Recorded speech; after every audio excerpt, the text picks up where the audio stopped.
Okay, good evening everybody. Welcome to the Mount Shasta Weekly Zohar Study Group. I'm very excited to be here tonight with you, all of you guys, here physically and virtually. We have a very exciting study like every week, which I would love to share with you. And tonight we're going to study actually two portions of the two portions are, is that okay like that? Two portions that's called Behar, and the second one is called Behukotai. And we know that there are oftentimes when we have a leap year, we have certain sometimes 2 weeks squeezed into one. So today we're going to have two of those, so a lot of interesting stuff.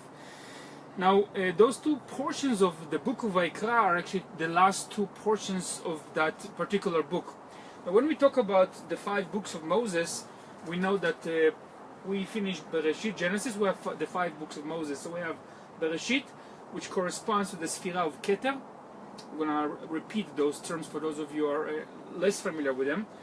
Then we have the book of Shemot, which corresponds to the Sphira of Chokhmah. Vayikra corresponds to the Sphira of Binah. And when we end, we're going to finish Vayikra by the end of this week, and then we're going to enter into the book of Bamidbar, which corresponds to Zeir Anpin. And then the last one is Dvarim, which is the Sphira of Malchut. Why it's important to know? Because first of all, we're not just reading, books of wisdom. Each one of those books correspond to a certain sphira, which means illumination or certain dimension of energy. And when we go through those books, then we talk about the sphira of Keter, which corresponds to, like we said, Genesis. Creation starts from Keter, the crown. Then we move to Chokhmah, which is the book of Shemot.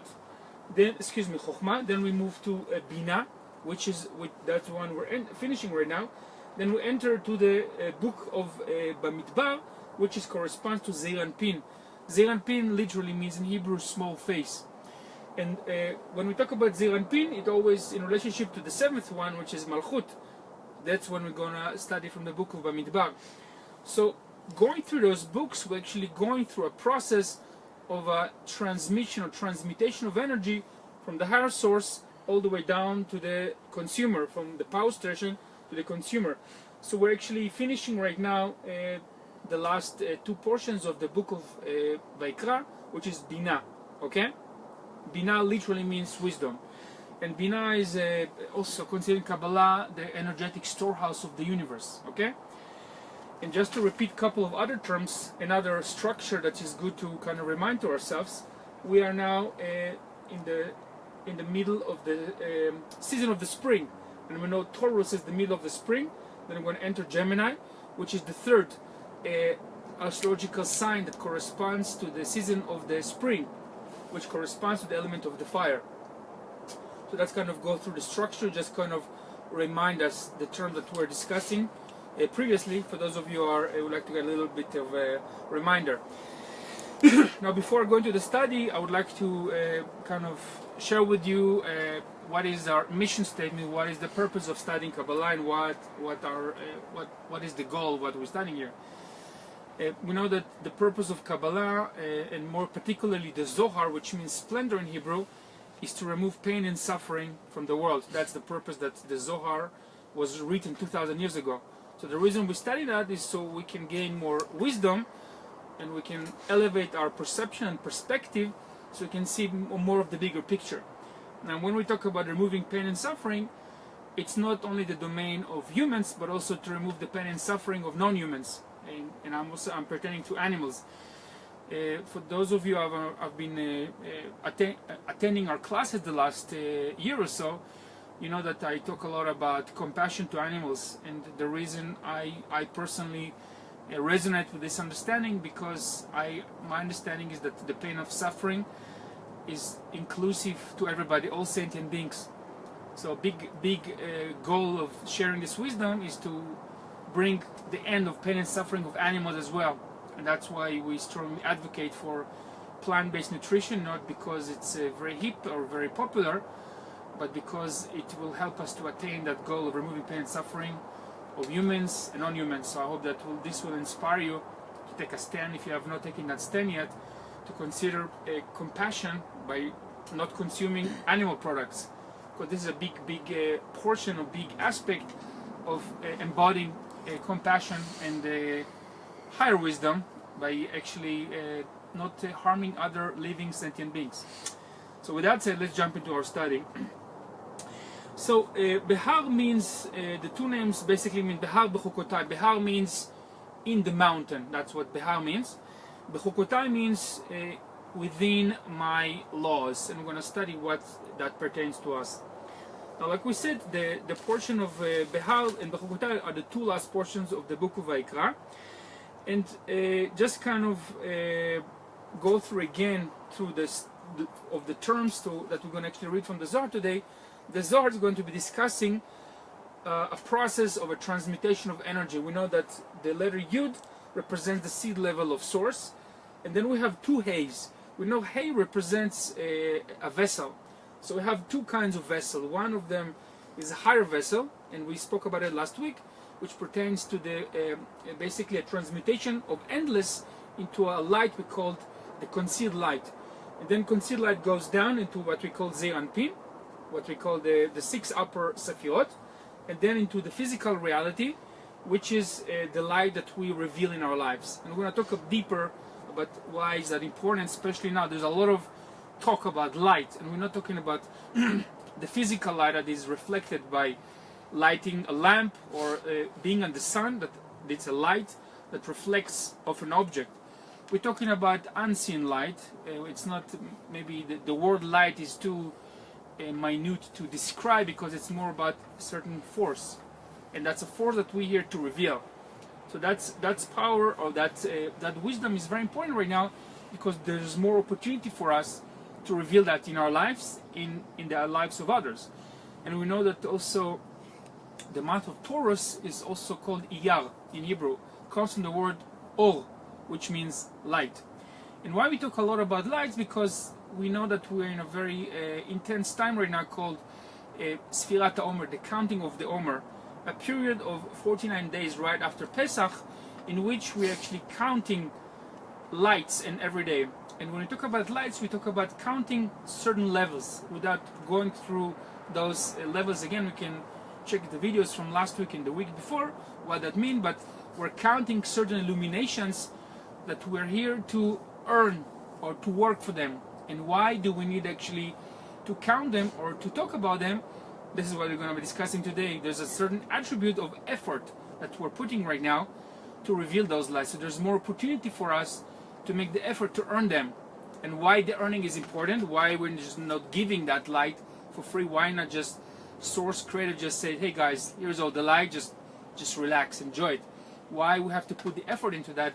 This is also a very, very big part of our study today. Okay?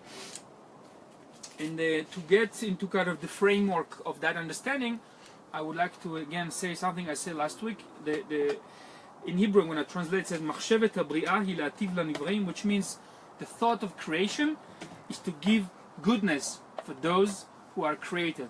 So this is the most important understanding when we study generally Kabbalah, and also today, the understanding that the purpose of creation is to bestow goodness on us.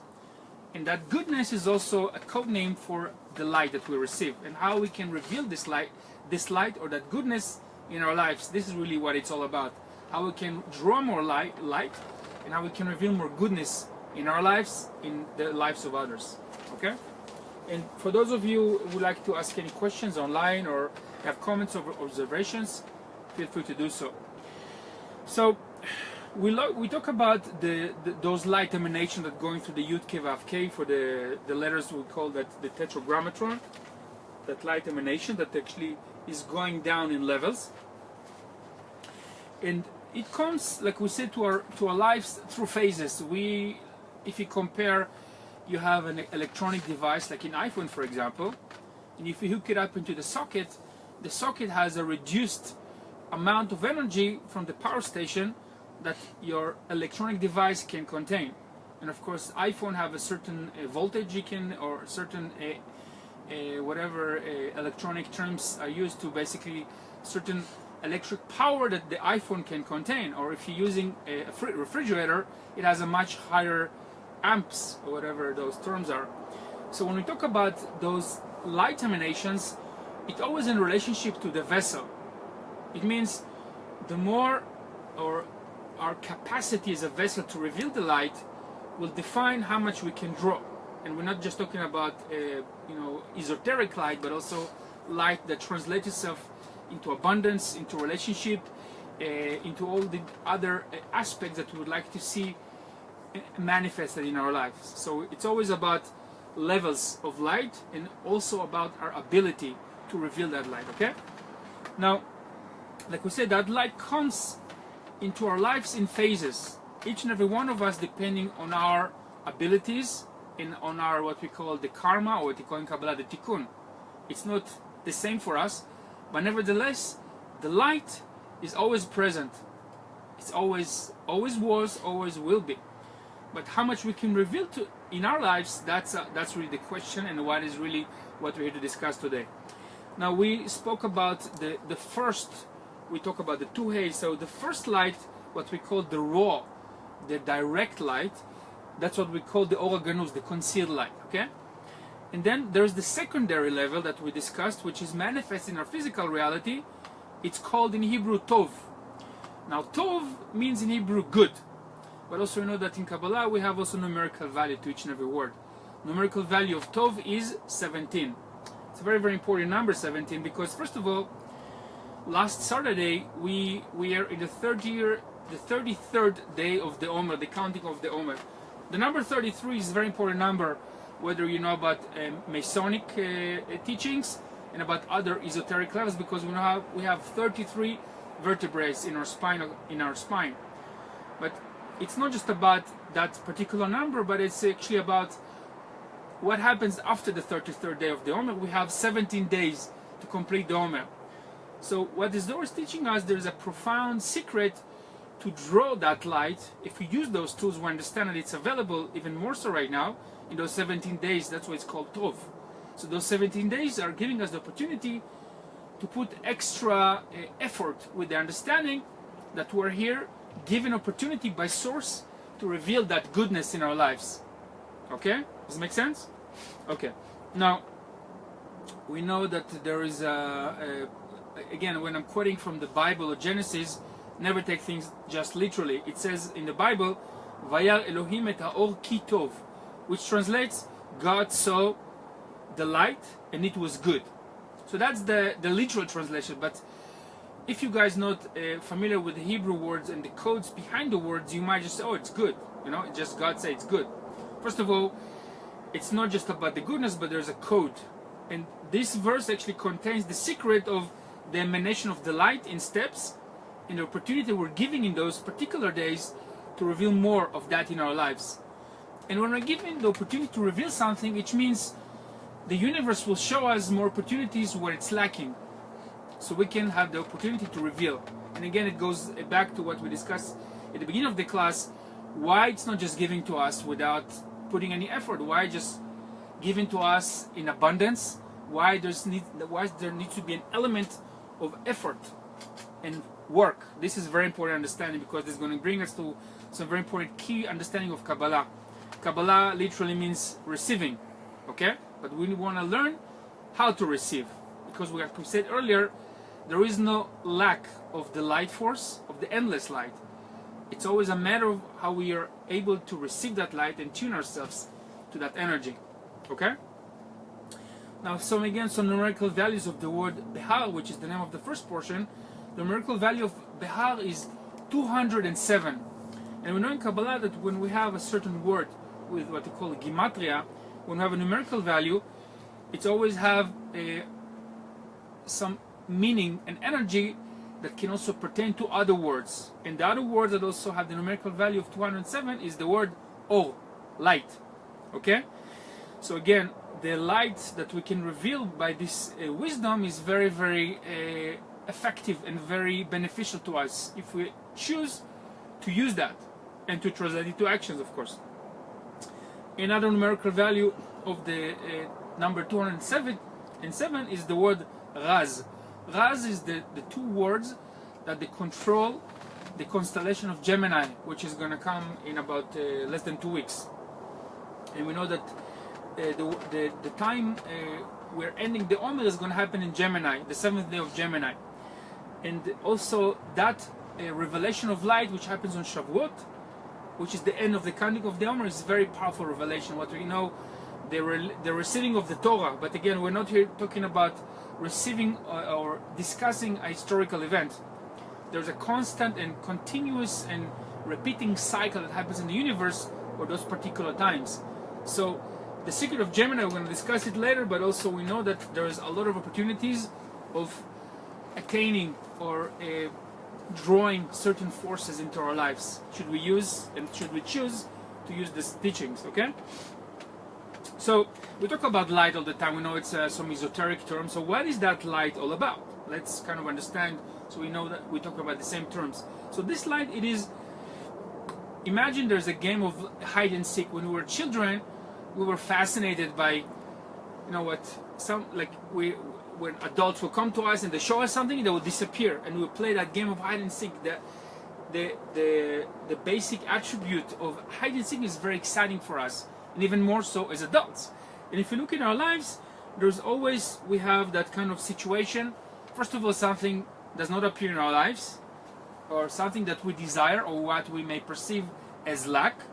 And then we desire something and we work towards that, we make some effort, and then it appears, and then it presents itself, and then we feel very, very happy. And so very, very often some situation can be very, looks like there is no hope. That's kind of the hide. And then sometimes, hopefully, if we maintain certainty and hope, and then the seek happens and it appears itself, and then it looks like a miracle. And it is a miracle because there is an aspect of concealment in this reality. That's why it's called olam. And olam means, it comes from the word le'alem, concealment. So this is a very critical, a very natural attribution of our reality. But again, we know because it's concealed, it doesn't mean it does not exist. So we're going to talk about what's that process when we have to put what is the effort, or what's the work we are taught by the Zohar and by the Kabbalah to do to reveal that light. And again, when we talk about that light is fulfillment, is the pleasure that we derive from this reality. Like we said earlier, the purpose of creation is to bestow goodness on those who are created. So that light is the goodness, the tov, that we draw into our lives. That's what the light is about. It's not some esoteric definition, oh, there's some light. Like some people talk about in a near-death experience, that when they are going to the other side, they see some light. That's not the light I'm talking about.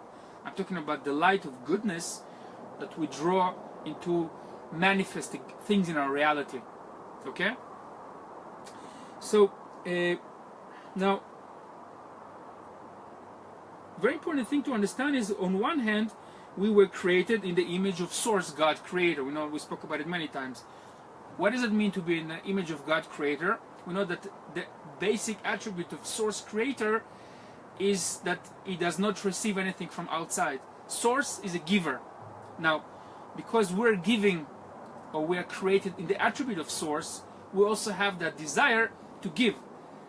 So, receiving something is basically against our nature.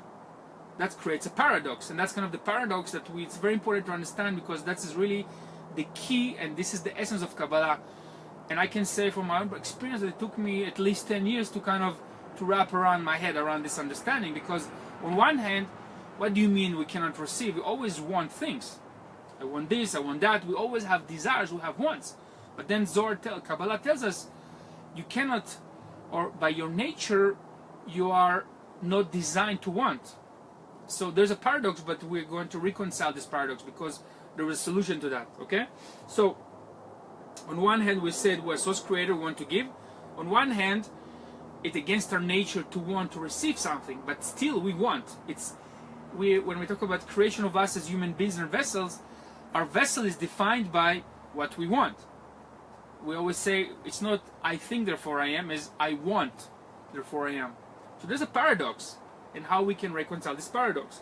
So on one hand, we cannot receive the light as a gift. So it means Source created us just like Source itself, and then He wants to give us light. But then again, we are like Source, and there's something inside of us that says, wait a minute, I am restricting my desire to receive. And why is that? Okay? So, and the reason is because Source Creator essence, like we said, is to give and to create. We all want to create something, and if you've seen children or if you raise children, you know that if you give and give and give your child endlessly and without putting boundaries, at the end of the day your child will hate you. The more you give, they hate you more. Why is that? Because your child wants it's a nature. We are born with this attribute that we want to create things on our own. We want to be creators. So it's very important, and the children is a great example to understand that you have to give your child the opportunity to create on their own. So just giving and giving is going to burn them, and they're going to hate you because you are depriving them from the privilege or the merit to be a creator. So it's a mechanism we're born with. So because we give, if we give too much to another side, we humans by nature, we can't stand it. We hate it. And that's the term we call bread of shame. The bread of shame means we're receiving something without giving us the opportunity to create on our own. And we can see that in many, many different avenues of our lives. That's why we know that in order to create a complete system in anything in our lives, whether it's relationship, in business, in society, we need to have the three columns. The right column, the giving. The left column is the boundaries, is the judgment, is the putting restrictions. And the middle column is the balance between the two. So we need to have three of those. We cannot just sustain just on one of those columns, okay? So in order for us to be able to create on our own, this entire system of physical reality was created. In other words, in the upper worlds, or the pure light source of creation, we're just not talking about physical reality, but we're talking about the emanation of light is endless. But in order for it to be contained this physical reality, we have to create some kind of a very complex system. It appears to be very complex because we're given constantly opportunities to be creators. So what we perceive as lack is actually opportunity for us to cultivate a desire. Okay, but as we're going to understand, we want to go beyond cultivating the desire based on our lacks. There's a bigger kind of a desire, or what we call yashar el, alignment with source, that we want to focus on, not just focusing on the lacks. Okay, so we say that this system was created so we can earn this light. Like, again, why we need to earn it, or why we have the desire to earn it, because we want to be creators. And that's where, with this understanding, we're going to look at our challenges in life in a completely different light. Because if you say, okay, I have this challenge, it's a financial challenge, it's a business challenge, it's a relationship challenge, whatever challenge it is, look at it as an opportunity for you to earn light. And what happens when you earn something? You own it. And that's when you feel fulfilled. That's when you feel the tov, the good. So that light we call good, the code name of good, of tov, is the light that actually we desired as a vessel to earn. So if you look at a certain challenge in your life right now, and again, I'm not here to judge, this challenge is maybe less critical than the others. We all have our challenges right now in our lives. But look at it as an opportunity for you to reveal light, where you can reveal light in this opportunity. Because when you will reveal it, you will own it. That will justify your attribute as a creator. It's very important understanding, because we cannot see, we will not going to look back in our lives in the same way after we understand that. And you can say, I don't want to be a creator, that's fine too. But again, whether you like it or not like it, you need to understand that by purpose, by design, a human being is created in the image of source. So you can say, I don't want, but it's again not something for you to say you like it or not like it. The fact that you've been created as a human being, by definition, by purpose, that's your purpose. How you get there, it's your choice. We spoke about this last week about free will. Where do we have free will? Okay? So by purpose, you have no free will. You've been designed, or you've been created to resemble source. Now, how you going to bring that into fruition, it's really up to you. And hopefully with the tools that we talk about today, it's going to be more a path of pleasure and joy and adventure. Otherwise, it's misery, pain, and suffering. So it's our choice how we get there. Okay? So it is a constant game of hide and seek, like we say. There is hide, which means there is concealment, and then we seek how to reveal that light. And again, each and every one of us in our own line of work, our communities, our environment, line of work, profession, etc. So we're here to kind of play that game of hide and seek, and this is why kids love it so much, because when we're children, we're much closer in our purity to the original master plan. So that's why it's so exciting. And the whole point is that we can regain this excitement and don't lose this adventure, because it's a game and it's an illusion. But nevertheless, it's a very real illusion, and how we can overcome this illusion, that's another thing we're going to discuss. So, like we said, the whole kind of what we call also polarity.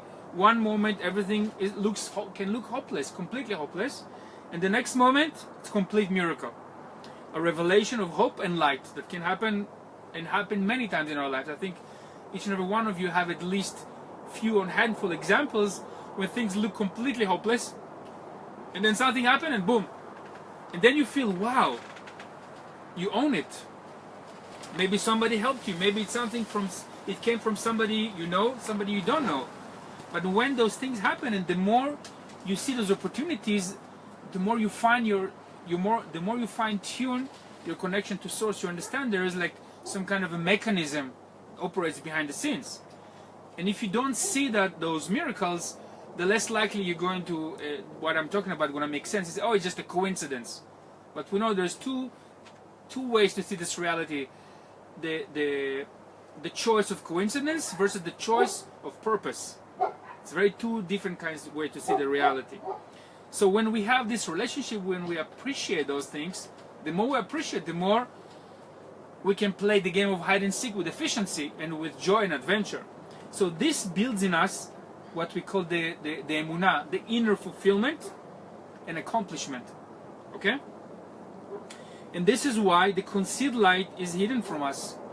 Because if it's been revealed, you have no work to do. You have no effort to do in this reality. It's going to be pretty boring, actually. You have no opportunity to exercise free will and to earn the merit to be a creator. Okay, so that's a very critical understanding, because you might say, oh, right now I live in such a bad environment, or I have such a bad financial situation. But when you see this as an opportunity to reveal the concealed light, it's going to make you very excited, because, first of all, it's not important how you're going to do it. It's not about the how. Because it's not up to you to know the how. It's up to us, all of us, is to connect to the certainty. When you connect to the certainty with conviction, in spite of what you may see or may not see with your eyes, Source starts to reveal those things. Oh, this is what, maybe you wake up tomorrow, you receive the guidance. Okay, this is what I need to make a phone call to this person. Maybe I should go into this particular place, or maybe I should go to this website and listen to that particular video or something. Source will guide you. It's not up to you to see the how, because Source have a much wider perspective of the probabilities that will help you fulfill that. So just follow the leads, so to speak. Okay? So it's up to us to reveal the concealed light with our actions. So we can reveal it and find our own fulfillment and our goodness in our lives. And that can be finding our soulmate, finding better health, finding a new path in the career, or making our career even more fulfilling, all those things. It's constant work. That's why human beings we call holchim. Holchim, which means walking. We're in constant movement. Okay? That's why we're not rocks, that we're not plants, and not animals. So the idea of holchim, or walking, is walking on a certain path. Okay?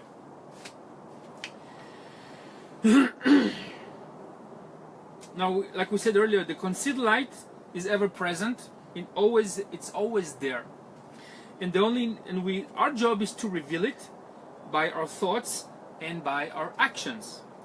And when we reveal it, like we said, we own it. It's ours. Now, we spoke earlier about the idea or the understanding of the illusion. What in India they call it the Maya, the illusion. Now, when we talk about illusion, let's first of all ask what is real.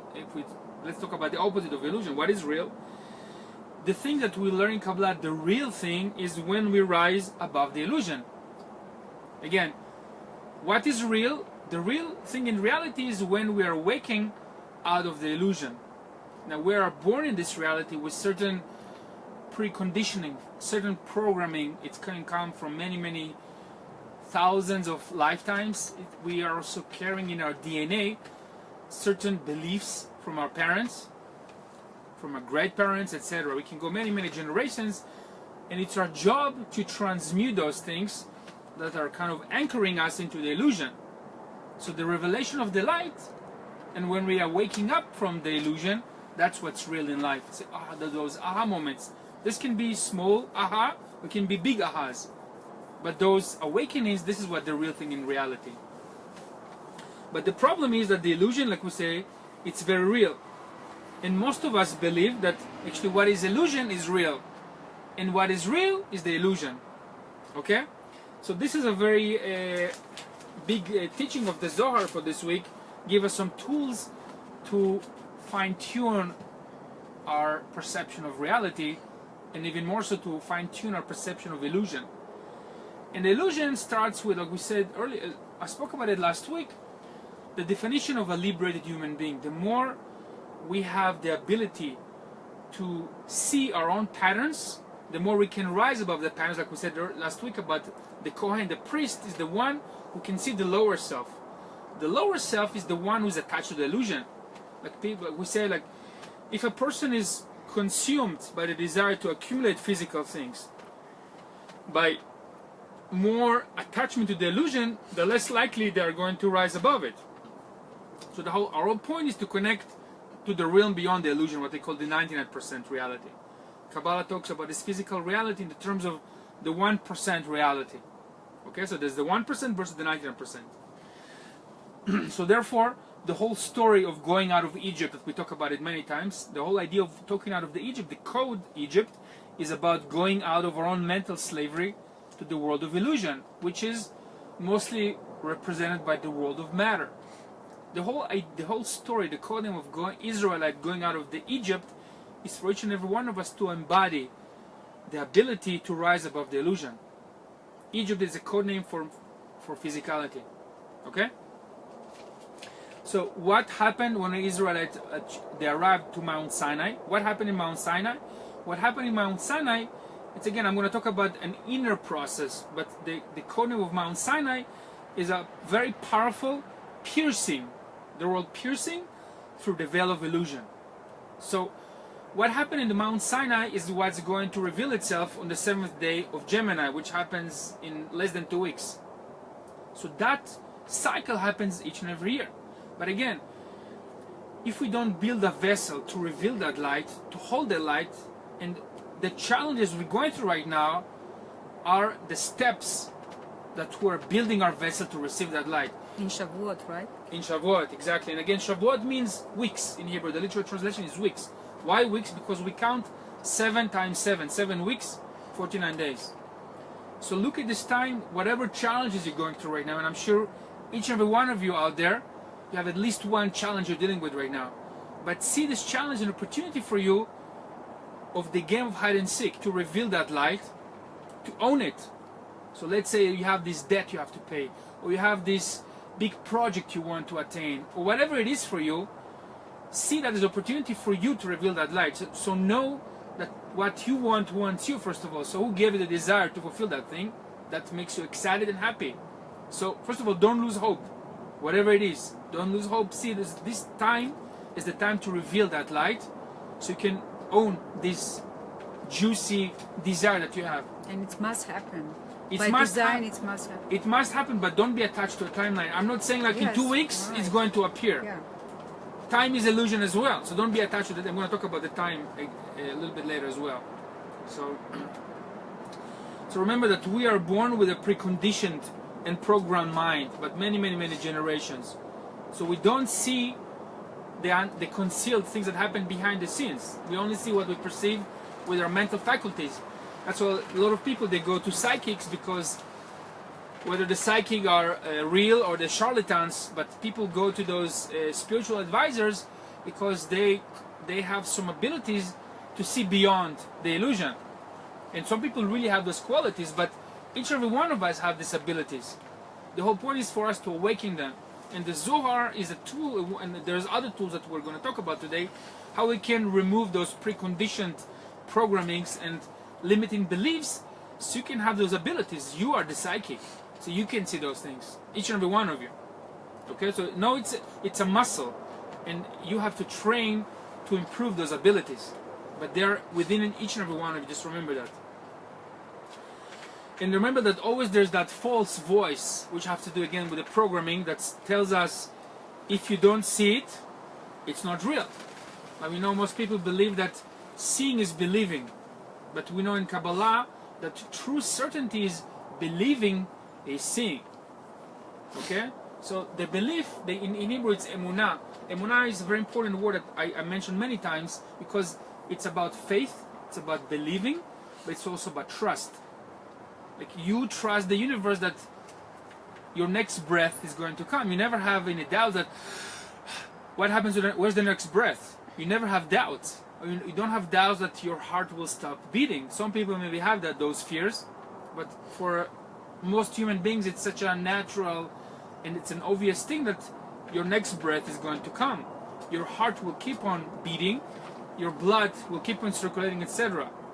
So the trust is important, but not just for the things that you count as obvious, because I can tell from my experience, from my own personal journey, I used to have asthma, so even for me the breath was not obvious. So I had to go through my own process of cultivating certainty and belief and trust. So each and every one of us have those experiences in our lives when we say, you know, maybe we don't have a trust in the universe. We've been we've been hurt, we went through some pain, etc., that diminished our trust. So reawakening that is a very important thing for each and every one of us. Now, a person who does not experience that light, and we talk about that light, it's not just seeing physical materialization, it's a light of connection to the higher source. And that's why in Kabbalah a person that is called evil, Rasha, which is a code name for selfish, Ratzon shel atzmi, the person who does not have that connection it's considered a walking dead, a living dead. They may look like they're alive, but because a person is only occupied with physical external things and they don't have that connection, they're very miserable people. And they are the kind of people who are actually looking constantly for physical stimulation to keep them excited. That's why we talk about the term high and buy. One moment they're high from whatever it is, from some devices, from intoxication, etc. And when that effect is fading away, it's goodbye. And then there is misery and there is depression, because the fulfillment is not real. So we want to awaken inside of each and every one of us the real fulfillment, from the true fulfillment from the source. So why we have those 49 days? We know that in Pesach, which signifies for us a very powerful revelation of connecting to the endless light of what we call the light of immortality, of liberation, it's giving to us only for one day. Why is that? So we can taste what it's like to connect. And again, if you did not do the connection on Passover, you may have skipped that opportunity. But we spoke about the preparation of Pesach from a Kabbalistic point of view as an opportunity to connect to a kind of energetic download of light that gives us the taste. What does it mean to connect to that light of liberation? And then that light was there for 24 hours and then it went away. And then we have 49 days to build a vessel to re-attain that light, to own it. So that's what we're going through the Omer. So we are right now on I think the 35th day of the Omer, or something like that, if I'm not wrong. The 35th day of the Omer. So we have another 2 weeks to work on that. Now again, once we work and we reach going through all those steps, and we count every day, by the way, a certain step or certain level of illumination of the Omer. And once we have reached that Matan Torah or the Shavuot, then we can really have a complete vessel that we can hold that, or we can receive that light. Okay? Now, when a person is filled with this light, this, what we call those death urges or death instincts, they don't take over us. And we talk about death in Kabbalah, I'm not talking just about physical death. When you talk about the term death in Kabbalah, death means end. So death can be a force in our lives, can be very dominating, because it can be an awareness that we have lack of hope, or we have lack, or we feel that the universe is against us, or we don't feel people love us, or we feel that there is no hope, or we feel that things are not going to be good. That's energy of death. And the whole point of going through that counting of the Omer, so we can remove those impurities of thought, so we can connect to the good. Because again, the nature of the nature of creation is good. Because we don't experience that, it doesn't mean it's not out there. What creates energy of death? It's a good question. Like for example, if a person feels despair, a person, just an example of one energy, it can be anger, it can be despair, it can be depression, lack of or loss of hope, etc. So a person may feel despair in their lives. So there can be many reasons.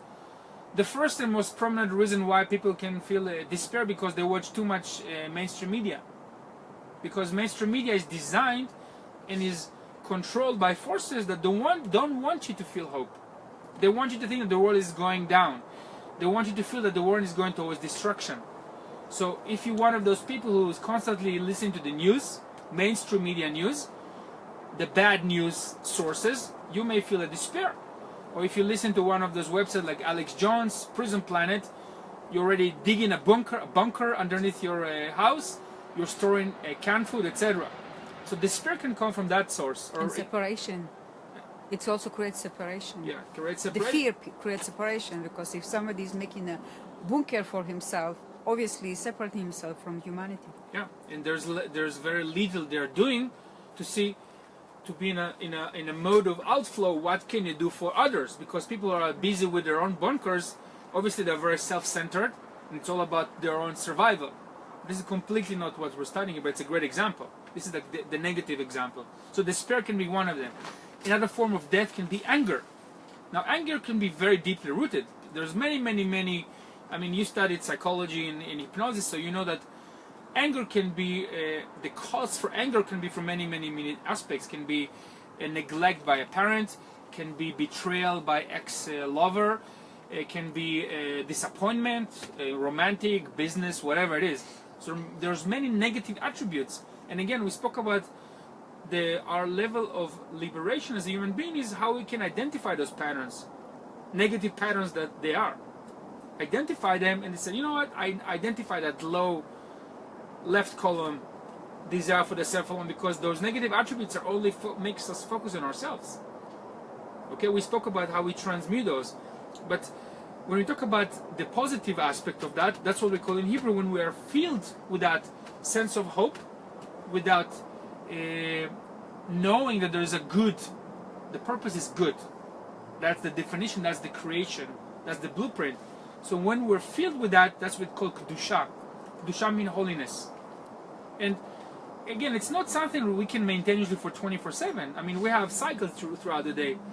But the whole purpose of the Zohar and other windows of time, calling Kabbalah Chalonot Bazman, so we can attain more of the holiness.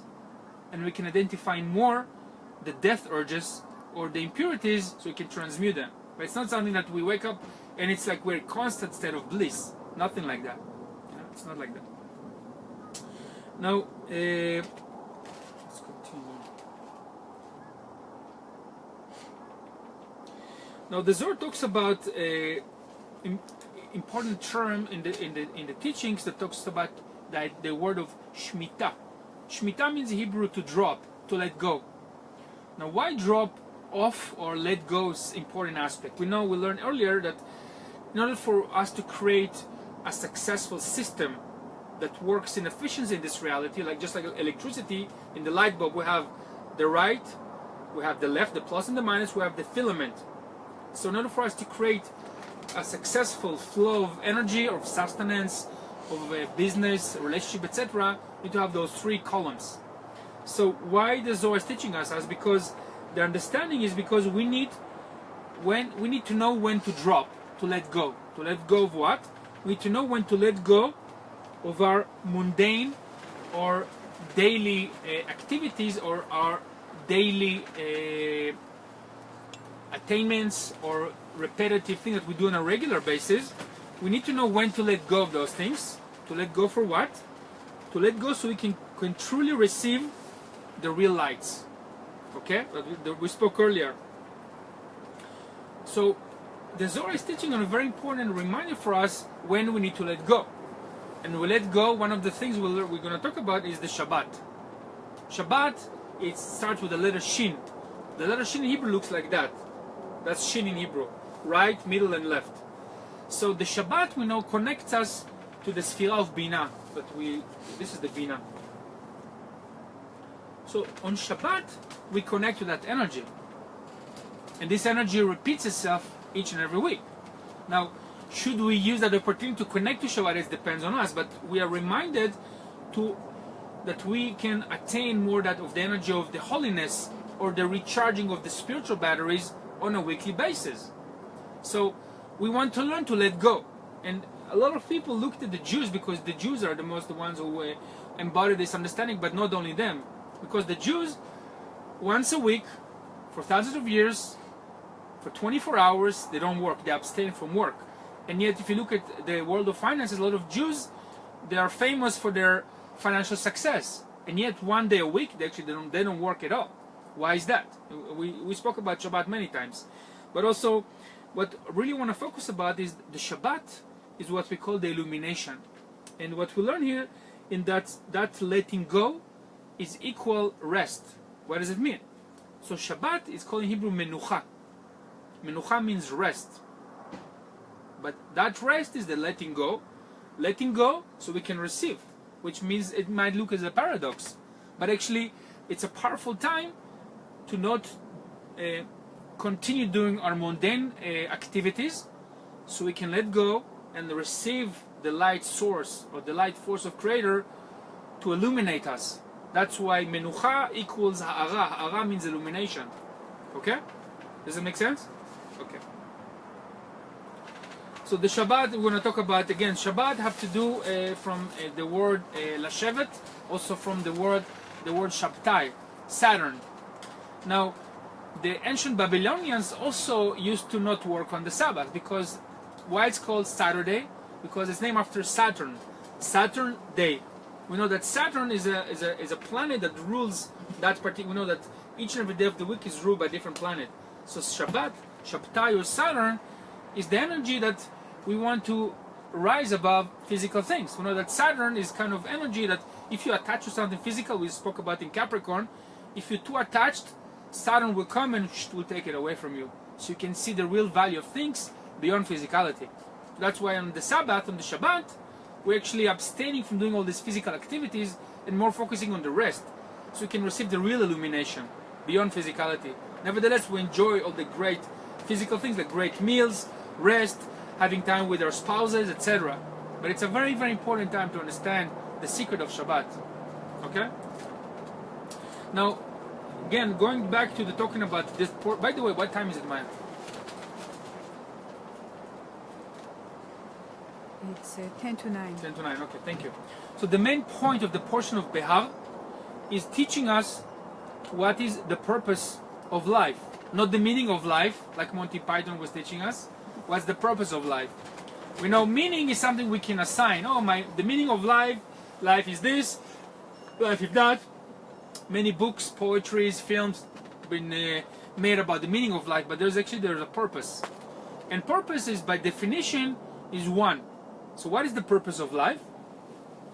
The purpose of life is to achieve that illumination, the decoding of Har, the mountain of Sinai. That's why it's called Har. Har, it means illumination. The purpose of our life as human beings is to achieve that illumination.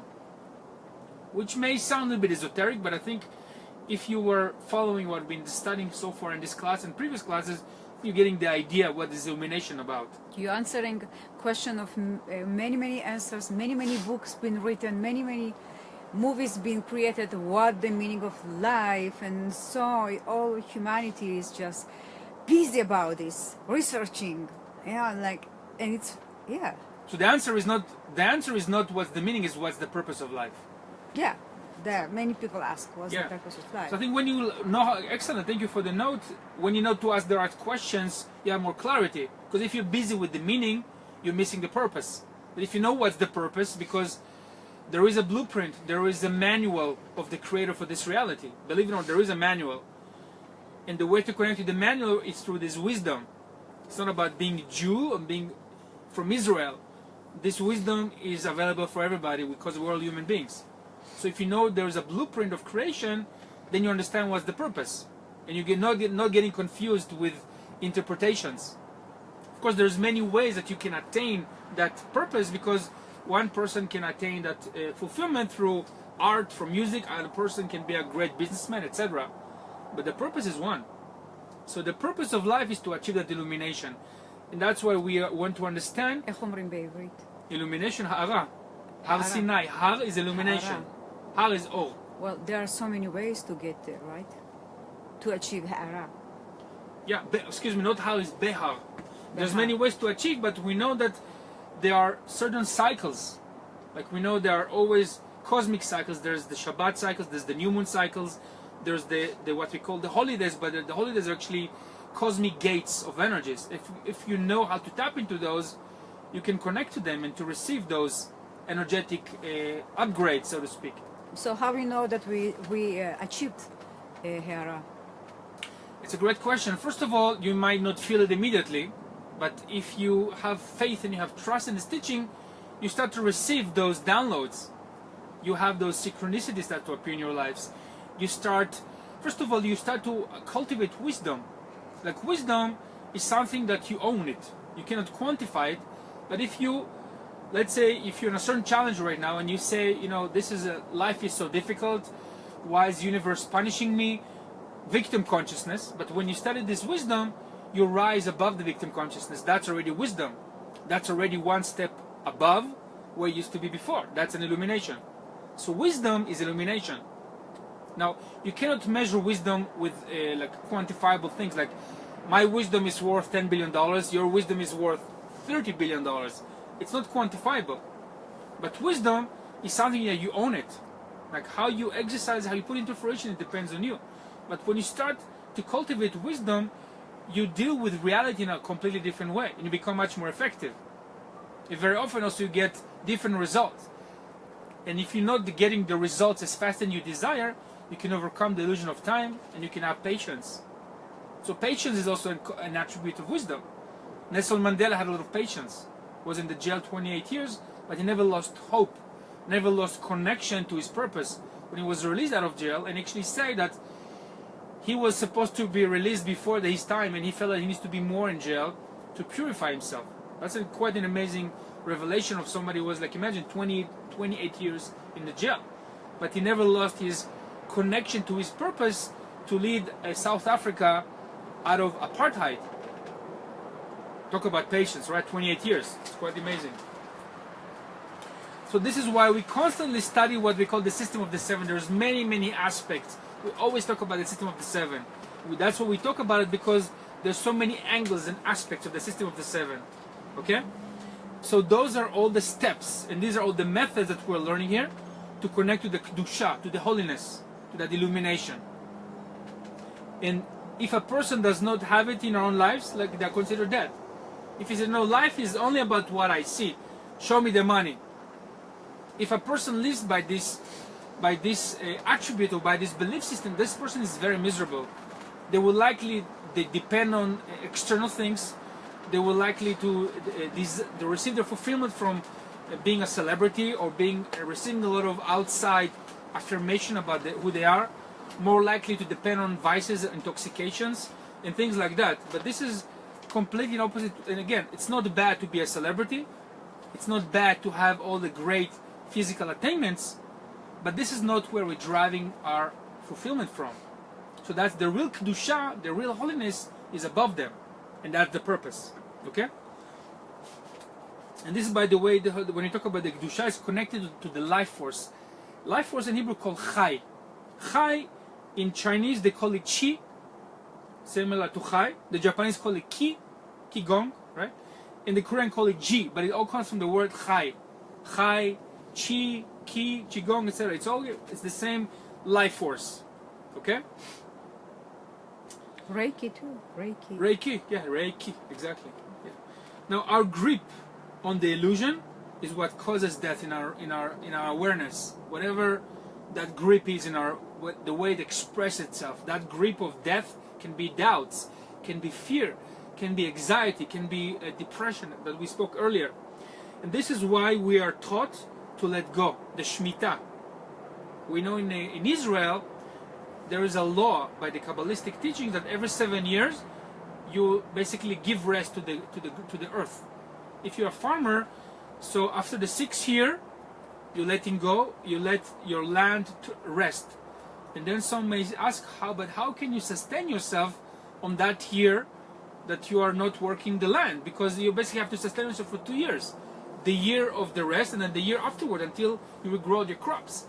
And this is one of the secrets we learn, that when you let go, you receive the sustenance. There is trust element, so you are sustained. Okay? So the Shemitah, or the dropping off, that's what we're reminded on these teachings.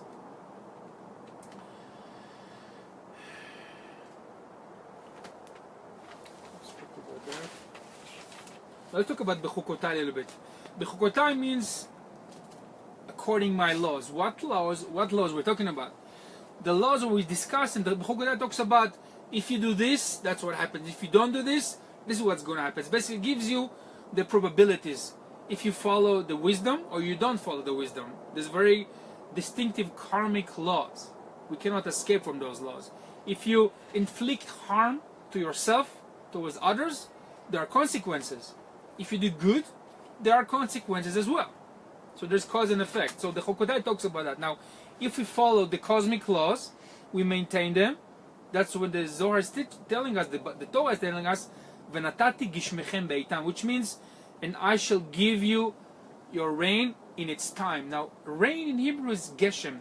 Geshem comes from the word gashmi, materialization. And it says, you will receive your rain in its time. Not necessarily when you think it should come, but when the right time is. So, I think it's very difficult for those of us that have less patience, because we want to see right now the results. It's very difficult. I think some of us have that more qualities. We have more of the fire element. We have the passion. So when we do something, we want to see the results immediately. So cultivating wisdom will allow us to maintain the passion, but not be attached to the outcome. So we know that we follow the rules, we have the materialization. Trust is going to happen. And it's also by the virtue of patience. I think I'm reminding that myself as well. I can speak from experience as well. So if we construct, we build a reality according to these laws, it will be materialized in reality. Again, without attachment to the time. And this is the key to understand and to embody the difference between a blessings, or blessings plural, to curses. Now, what is a curse in our lives? Like when things happen to us that appear chaotic, whatever expression, I don't want to give examples, but I think each and every one of us, when we experience something which appear out of the blue, it appears chaotic. Why this? I got this letter from the court. Why this person is calling me and they tell me how much I owe them, or they hate, or whatever it is. So those things are connected to our merits. So we want to create more the energy of blessings in our lives. Okay? Now let's talk about a very important term that has to do when we talk about the emanation of light. We spoke about how the light emanates in steps. We talk about their emanation, and in Hebrew it's called tzimtzum. Tzimtzum means contraction. And I'm going to go a little bit deeper to explain the Kabbalistic term of why we as vessels, because we know source, like we have the parable of a cow. Cow wants to give to its calf more than the calf can receive. So there is no lack of milk or cosmic sustenance. So the question comes, so if there is no lack, how come we feel there is lack in our lives? We spoke about it earlier, but let's talk about it like from deeper Kabbalistic terms to understand more on a deeper level. So there are 4 steps, like we know the name Yud Ke Vav Ke, there are 4 steps. Now before we go to those steps, we have to understand there are 2 choices how we perceive this reality. The first one, circumstantial choice to see life, which means it happens by coincidence. I was born by coincidence. This these flowers on my table, they just appear by coincidence, right? There is no such a thing. Because we know in Kabbalah, anything physical in this reality or non-physical, you can trace down to the same source. In other words, these flowers are on my table because Maya, you put them there, right? And how you got this flower? You went, you picked the flowers, and then who made the vase? Somebody made the vase. But if you go back and back and back to the source of anything, you come to the same source. The same source, exactly. So the belief in circumstance is basically a belief that results from this connection to source. But unfortunately, a lot of people, they choose to live their lives by circumstance. They don't see the connection between cause and effect. So that's one choice. Now, choice or circumcised is circumstance, not circumcised. Circumstance-based reality, it leads us to certain path of awareness and actions. What kind of? Give you an example. I lack money right now. I have a lack of certain amount of money, and then I go and do certain actions to fulfill that lack. In other words, the choice to live our lives on that kind of awareness of circumstance, there is awareness of lack. Because if I say, okay, I don't have certain amount of money, it means I don't see the higher cause why that situation appears in my life as lack, and therefore I focus to fulfill the lack. So then basically I'm jumping from one lack to another. So I'm stuck in a vicious cycle of circumstances. That's one choice, and we can choose to live that way if we choose to. But there's another one, there's another option, higher option. The higher option is to live life by purpose. What does it mean? When we live life by purpose, we think and we make choices based on our understanding what's our purpose. We said earlier, what's the purpose of a human being? To be like the core, like source creator. By design, we are created for that purpose. Now, if we choose to live by that purpose, and not because things are just happening to us by circumstance or by chance or by accidents, we make choices and we take actions that lead us to awareness that is beyond lack. In other words, if I desire a certain amount of money that I don't have, I desire that not because I have lack, but I desire that from a higher perspective. And I'll give you an example. Example, I choose to buy a gift to someone that I love. Now I choose to buy them a gift not because that person lacks a gift. Now if I give you flowers, I give you flowers not because I think you like flowers, but I give you because my action is coming from relationship of love.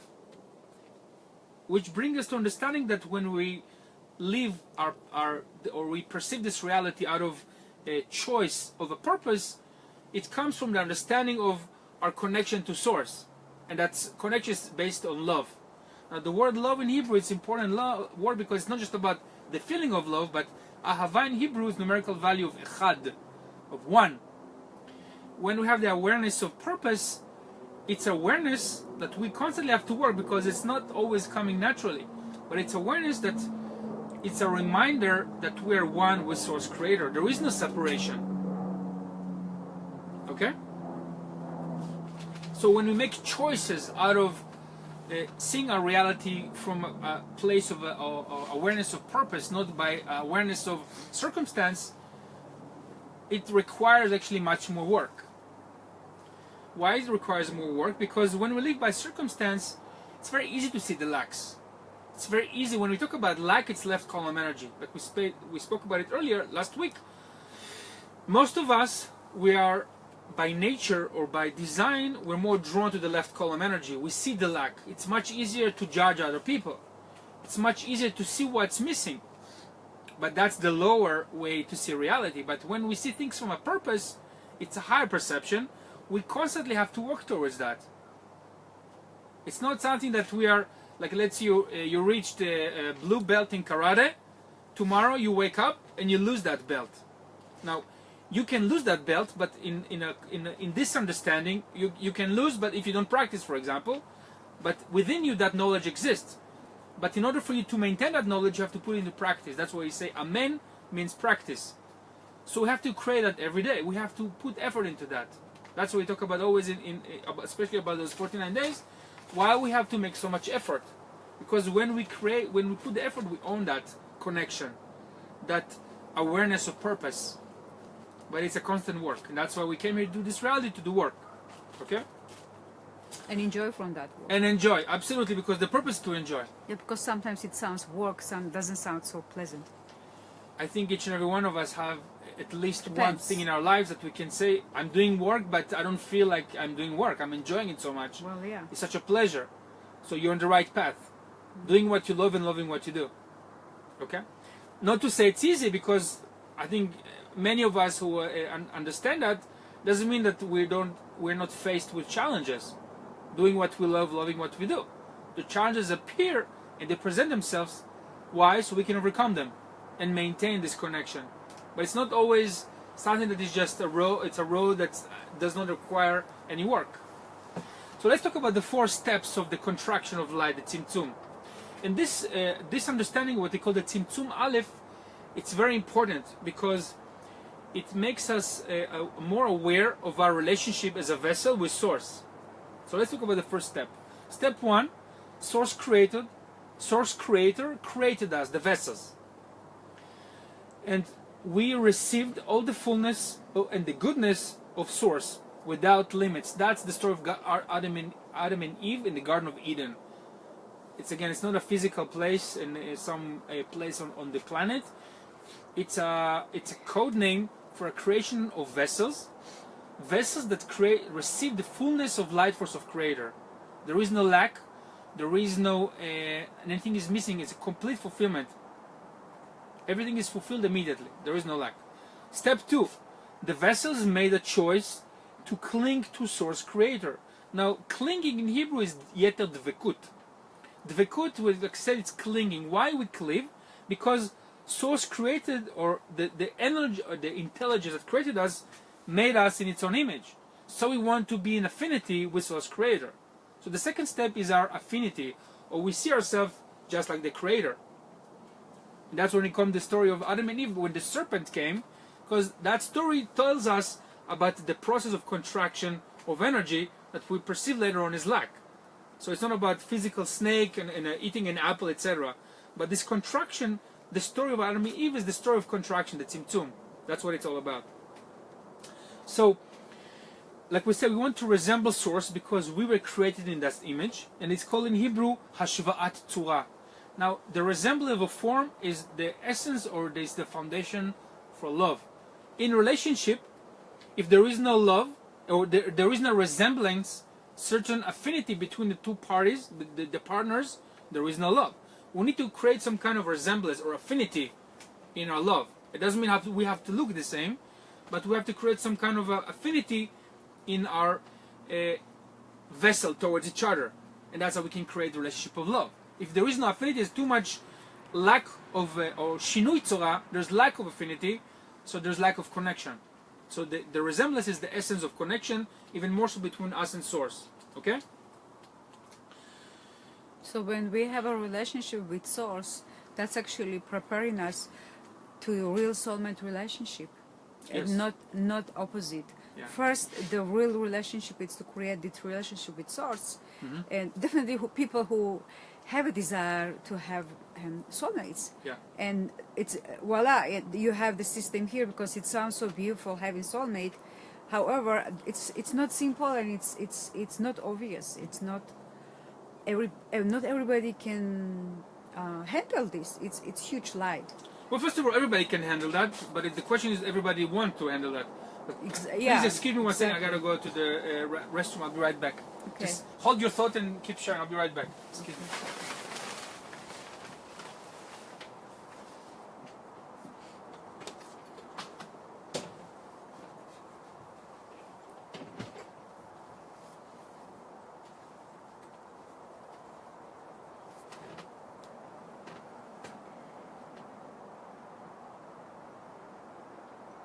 We will continue in a minute, guys.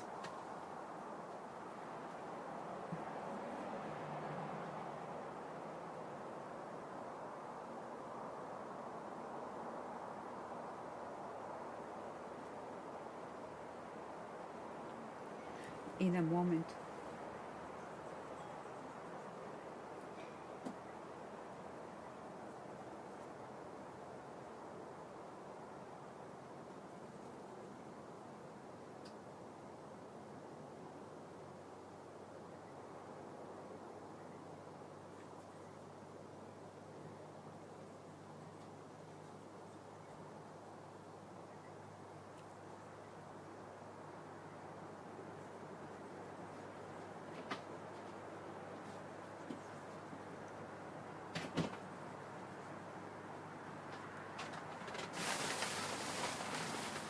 Okay. We're back. Sorry for the...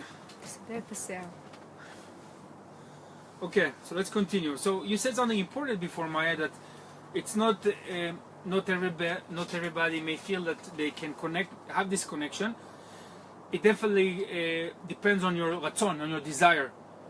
Anybody can cultivate that if we are using the tools and we are attaining some wisdom, because wisdom requires to put some kind of effort, to study, and to put that into also into actions.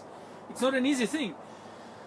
Some people prefer the easy path in life, but the easy path is also the path of pain and suffering. So we are here to choose a path that maybe is looks more difficult, but it's more adventurous, I would say, requires more effort, and requires more seeing the reality beyond what we perceive with the physical senses. Nevertheless, it's very enjoyable if we connect into the tools and we are putting them into practice. Make sense? So we spoke about the second phase that is called the dvekut, or is the clinging of the source between us, the vessels, to the source. And because there is no love between any two parties without resemblance of form, only when there is hashva'at tzora, or resemblance of form, we can receive the full goodness of Source Creator. So the second phase is the resemblance of form. The third step is the vessels created a form of a restriction. Why is that? So basically the vessel says, okay, now I resemble Source, now I'm creating a restriction. I do not want to receive light from the Creator. Why is that? And so basically what the vessels do, they have chosen to receive only the light force of Creator under a condition. What's the condition? A condition that they are like the Creator, meaning they earn it by themselves. That's the point when the vessels say, okay, now I receive all the fullness of God, Creator, Source, whatever you want to call it, but now we put a condition. I can only receive that light if I'm in affinity of form with Source. And like we said earlier, the affinity is based on love. So how much Source wants to give us is endless. How much affinity we can receive, or how much affinity we can create, is endless. So it's constant work. It's constant going up in the levels. It's endless. Okay? And that's why we use the term bread of shame. The bread of shame means we receive all that goodness, but we say, no, no, no. I want to earn it. I want to create on my own. That's why if you compare one person in this reality who was a trust fund child, who was born into a trust fund of billions of dollars, they receive a check every month. There's very little they need to do to create something. So they receive all the money, they can buy whatever they want, and most likely these people will end up in a lot of misery. But if you compare another person who was born into a very difficult environment, but they have made a choice to be successful. So who's going to own more of their attribute of Creator?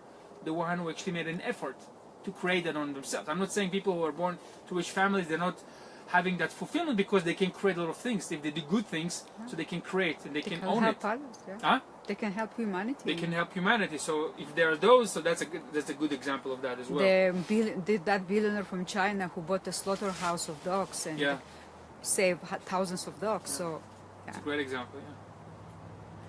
So this, when you talk about that contraction or that restriction of not receiving the light, this caused the vessels to contract, to letzamtzem. It's contraction of what? It's a contraction of their desire to receive. We say in Kabbalah that receiving gifts is not necessarily a good thing. Sounds very strange. How come we all want to receive gifts? It doesn't say do not receive gifts, but only receive gifts from someone who loves you. Who loves you. Why is that? Well, because the gift actually, the person who loves you and brings you a gift, he brings you a gift from his love, right? So you love more the person, not the gift he brought you. Exactly. So it's more, the gift is actually appreciation of his love. Mm-hmm. However, if stranger is bringing you, I don't know, I mean, it can be, some people receive the huge gifts like treasures, diamonds, gold. Well, I'm not saying it's a wrong Here thing. in Mount because... Shasta, we have lots of stories. No, I know, of course, but I'm not saying it's a wrong thing to receive gifts, but also, first of all, ask yourself whether that gift is coming from a place of love. And that's how you make sure you have a vessel to receive this gift. Now, there's another important aspect, like we said about creating the contraction, the tzimtzum. Contraction of the desire to receive, so we can evaluate that we are receiving that from love, and we have a vessel with ratzon la'ashpia. So, receiving a huge treasure, it's wonderful. Of course, you know that you have the vessel to receive it, but also you know that you receive it in order to share, la'ashpia. Very to important. affect others. To affect, to do good things for others. Of course, you enjoy it for yourself as much as you need to, but you receive it, that's how you can create the continuity. So that's the third step. That's the contraction. Now the fourth step is the light, when it's the light removed itself from the vessels. That's what we call the Or HaGanuz. In this physical reality, which is the last step, that's why I call it the letter Hey. Those four steps pertain to the Yud K Vav K. The fourth step, the physical reality, also known in the Tree of Life as Malchut. Okay, that's the Malchut.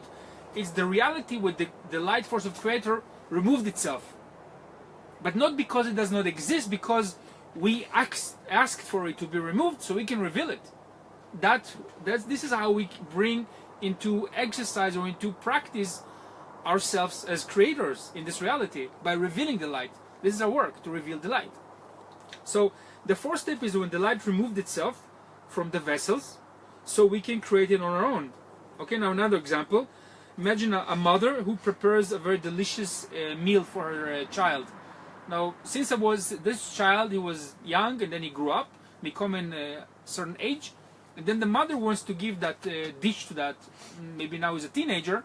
The teenager, he knows how much his mother loves him, but he's not hungry.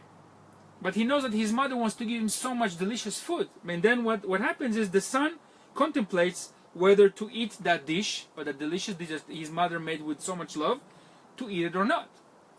In other words, he creates a tzimtzum, a contraction. He says, okay, I'm postponing or I'm overcoming my desire to receive. And maybe even if he's hungry, but then he says, okay, wait a minute, why do I want to eat? Do I want it just because I'm hungry, or because there's another reason? Remember last week the assignment was, I hope you did that, the assignment was to find 10 different actions in this reality, in your own daily life, and to observe what was the purpose behind the actions. And after a few days, observe those actions again and to change the purpose. In that case, let's say we use food. Do you eat because you're hungry? Or Kabbalah teaching us, no, I eat not because I'm hungry, I'm eating because I'm blessing the food to connect to Source Creator, and I'm enjoying the food as a result. It's a different perception, same action. Same action. So it's a huge understanding, because when we look with this perception in physical reality, everything gets a whole new understanding. Everything can be different after that. Yeah. Because this understanding comes from, like we said, from the understanding of the purpose. What's the purpose of everything that was created, and what's my purpose in revealing those things in this physical reality, which is only the last step. Even helping a person, it can be this desire, higher desire, that I'm helping a person. Yes, of course, I want to, help the person. However, the bigger goal is the same, like you said. Yeah. Mm-hmm. To getting closer and getting closer to my source of creator, as me as a creator. Yes, precisely. So what is the way to truly receive Kabbalah? Again, we're going to the most central understanding of Kabbalah, which means receive. What is the true way to receive? The true way to receive is by cultivating a connection that is based on love. I receive things in this reality, it's based on love, which means oneness and unity. not just it's not based on lack. It's a very loving. It's not always necessarily something that comes to us naturally. It's much easier to us to hate somebody, to have resentment towards somebody, to have anger or the lower vibration. So cultivating love and oneness, because love and oneness is the same word. That's why Neo in the Matrix means it's one. It represents our connection to Source. So cultivating that connection with Source based on love and unity requires work, and many times requires trust. Because when you say, hey, how come this person have everything, I don't have everything that this person have, why I'm getting the less the worst deal in this reality? Obviously that is not the right mindset we want to cultivate. So an example is, if we do what we love and we love what we do, this is one way for us to connect to Source. Because when you do what you love, obviously you love it, but not just from the place you love it, you understand who gave you those abilities, who gave you those gifts. So you're given some gifts, and then you can put some effort to develop them even further, to cultivate them, to take them to the next level. So that's one example of have a relationship with this reality based on love. Love what you do and do what you love, brings you pleasure. That's a wonderful way to live. Not to do things because you were told by your environment, your society, whatever, because that's what you should do. Now, when our connection is based on love, there is no bread of shame. That's why many times if a person, or I would say in each time, if a people they have one night stand, that's why they feel shame the next day, most naturally, because they did not earn that. There is no connection of love. Very rarely people fall in love after one night stand, but very unlikely that it's going to hold, because there was no process of building a vessel or appreciating and respecting the other party. That's why there's such it's an extreme example of bread of shame. People wake up after one night stand, if they're not too much, their senses are not too vague from drugs or alcohol, they can look and say, oh, what was that? Right? So that's an example of bread of shame. But on the other hand, when people cultivate relationship based on love and respect and a strong sense of that, there is no bread of shame. Okay? So this is we're talking here about the first and the most important and primal law in Kabbalah. That understanding of receiving and bread of shame versus bread of shame, and our role to create that, to create the love and the unity. And this law was created before everything, before gravity, before photosynthesis, before anything else. That was the first law that was created. 925. Yeah, the Tzimtzum Aleph. Okay, so let's finish that.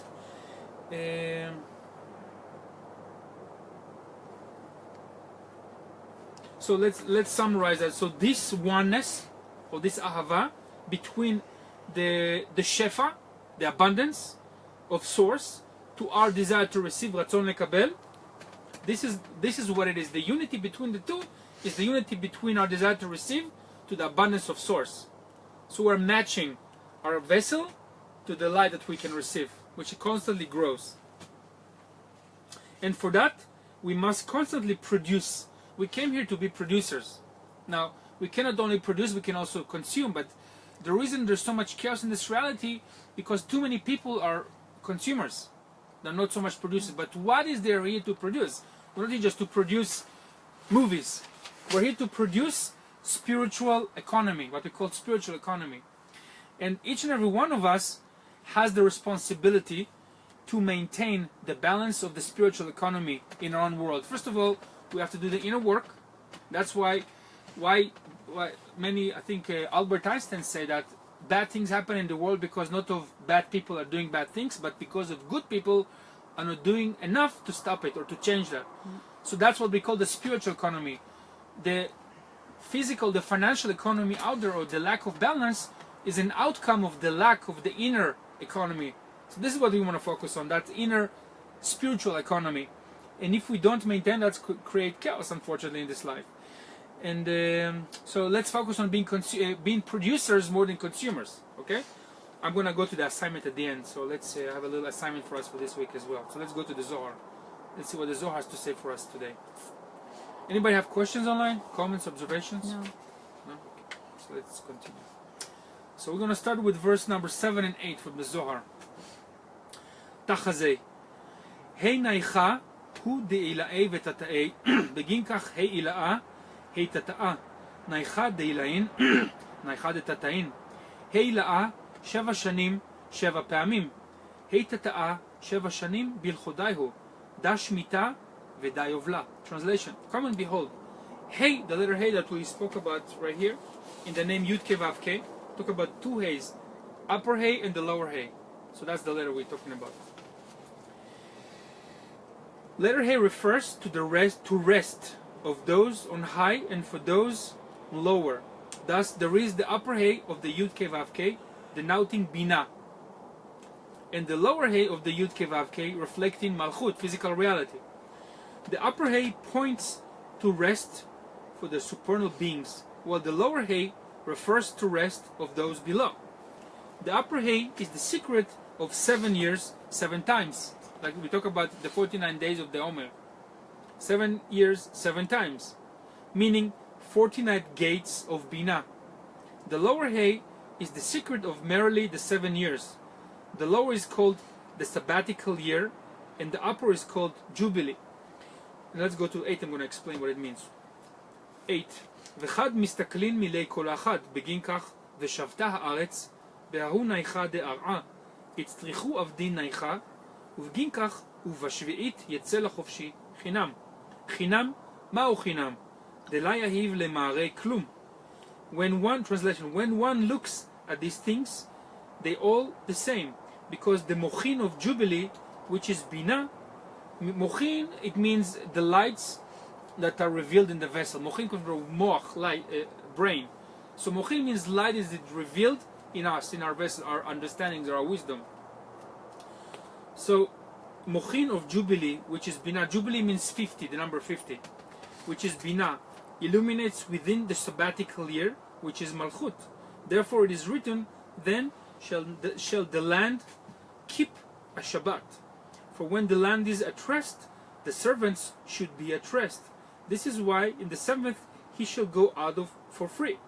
What is free? It means that he pays his master nothing. So this verse, these two verses, they explain how we talked about earlier, that those 49 days, 7 multiply 7, there are 49 days, but also we have points in those 7 weeks when we can receive those upgrades that we call the Shabbats. There are 7 Shabbats. Each one of those Shabbats we can receive, if we choose and we can connect to this wisdom, we can receive mochin, which means illumination. We can receive higher understandings, higher attainments, so we can reveal more light in our lives. That's the process we're talking about right now. That's the 7 weeks, the Omer. Now we talk about the Shabbat many times. The Shabbat is the time for us to let go. That's the Shemitah. So we have 7 Shmitot, 7 letting goes in that particular period of time. So we can go even more over the illusion, and we can receive higher attainments. So there's more process of the letting go in that time. Nevertheless, each and every Shabbat we will do the let go. Each week we have the opportunity to let go. Okay? So let's continue. Let's go to verse number 18. כל ספירה מאילן 7, שיט גדפין דינון שיט עטבן לכל חד, ובהון קודשא בריחו, בכל ספירה מאילן 7, בשתיים יחסה פניו, ובשתיים יחסה רגליו, ובשתיים יעופף, ובינה יהיו אחת, ושכינתה תתאה 7, ולעילה מבינה אחת ואחת, 10 ספירן, 2 ג' וד' וה' וו' וז'. Translation.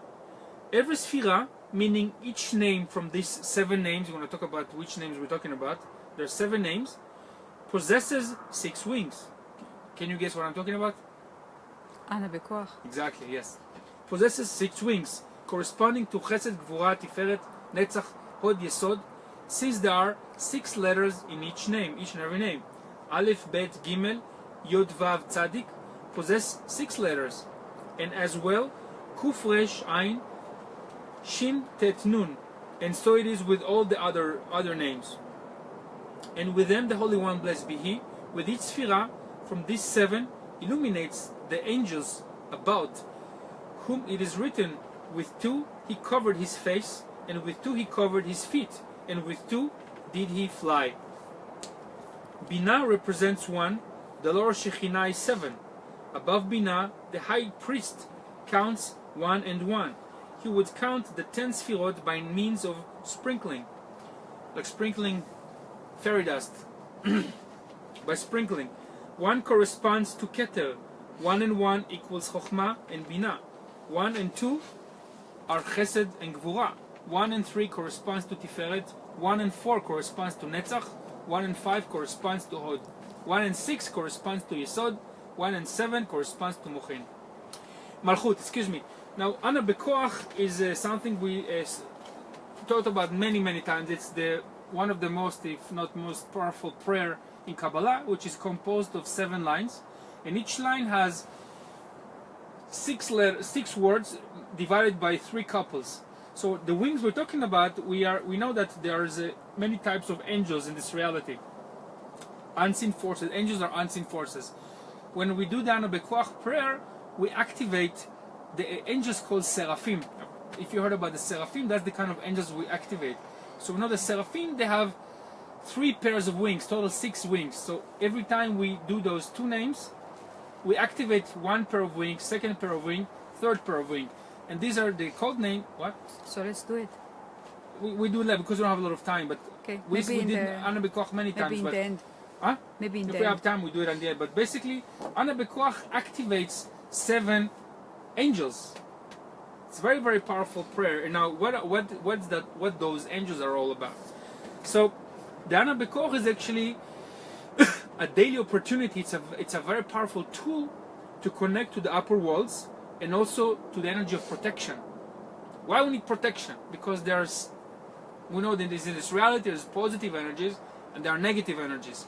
Each and every one of us, depending on our karma, our interaction in this lifetime, previous lifetimes, it creates certain light around us, or maybe that creates some openings for judgments, God forbid. So the purpose of doing the Ana Bekoach, ideally at least twice a day, it takes us maybe a minute or 2, do the Ana Bekoach, because the Ana Bekoach is made of 7 lines. It helps us to go beyond the physical reality. It connects us to other upper realms. It's a daily opportunity. Now, each line of the Ana Bekoach, it connects us to certain energies. The first line connects us to the tree of life reality. The second line, it helps us to remove negativity in life, to remove limitations. When we talk about the energy of death, it's limitation. I cannot do it, there is no hope, I hate this person, I hate that, whatever. These are all limitations. So the second line helps us to remove limitations. The third line, it's about connecting to the spiritual and physical abundance and sustenance. Know that physical abundance and sustenance is an outcome of spiritual sustenance. But don't be fooled by judging a person by how much money they have. Doesn't mean a person have more money, they have more spiritual sustenance. Give me, I'll put this in them behind you. Yeah, you continue. Yeah. The fourth line is to help us, give us the energy to finish what we started and to fulfill our vessels. We know that in Kabbalah, it's all about the things that, be careful on the tripod, it's all about what we want. We are defined by wants. So the fourth line helps us to finish our projects, especially these are projects and these are desires that have higher influence on more people and can bestow more goodness in this world. The fifth line, it helps us to enhance our ability to become better channels and become better messengers. Not just about the messages, but also become better messengers in what we came here to deliver to other people, in our daily interactions, in our line of work, in our anything that we do in this reality. So that helps us to be better channels. The sixth line is about having a bigger vessel to impact on a big scale, to empower and to inspire others. That's the sixth line. The seventh line is about rejuvenation. It's about manifesting our desires. It's about bringing them into materialization. Okay?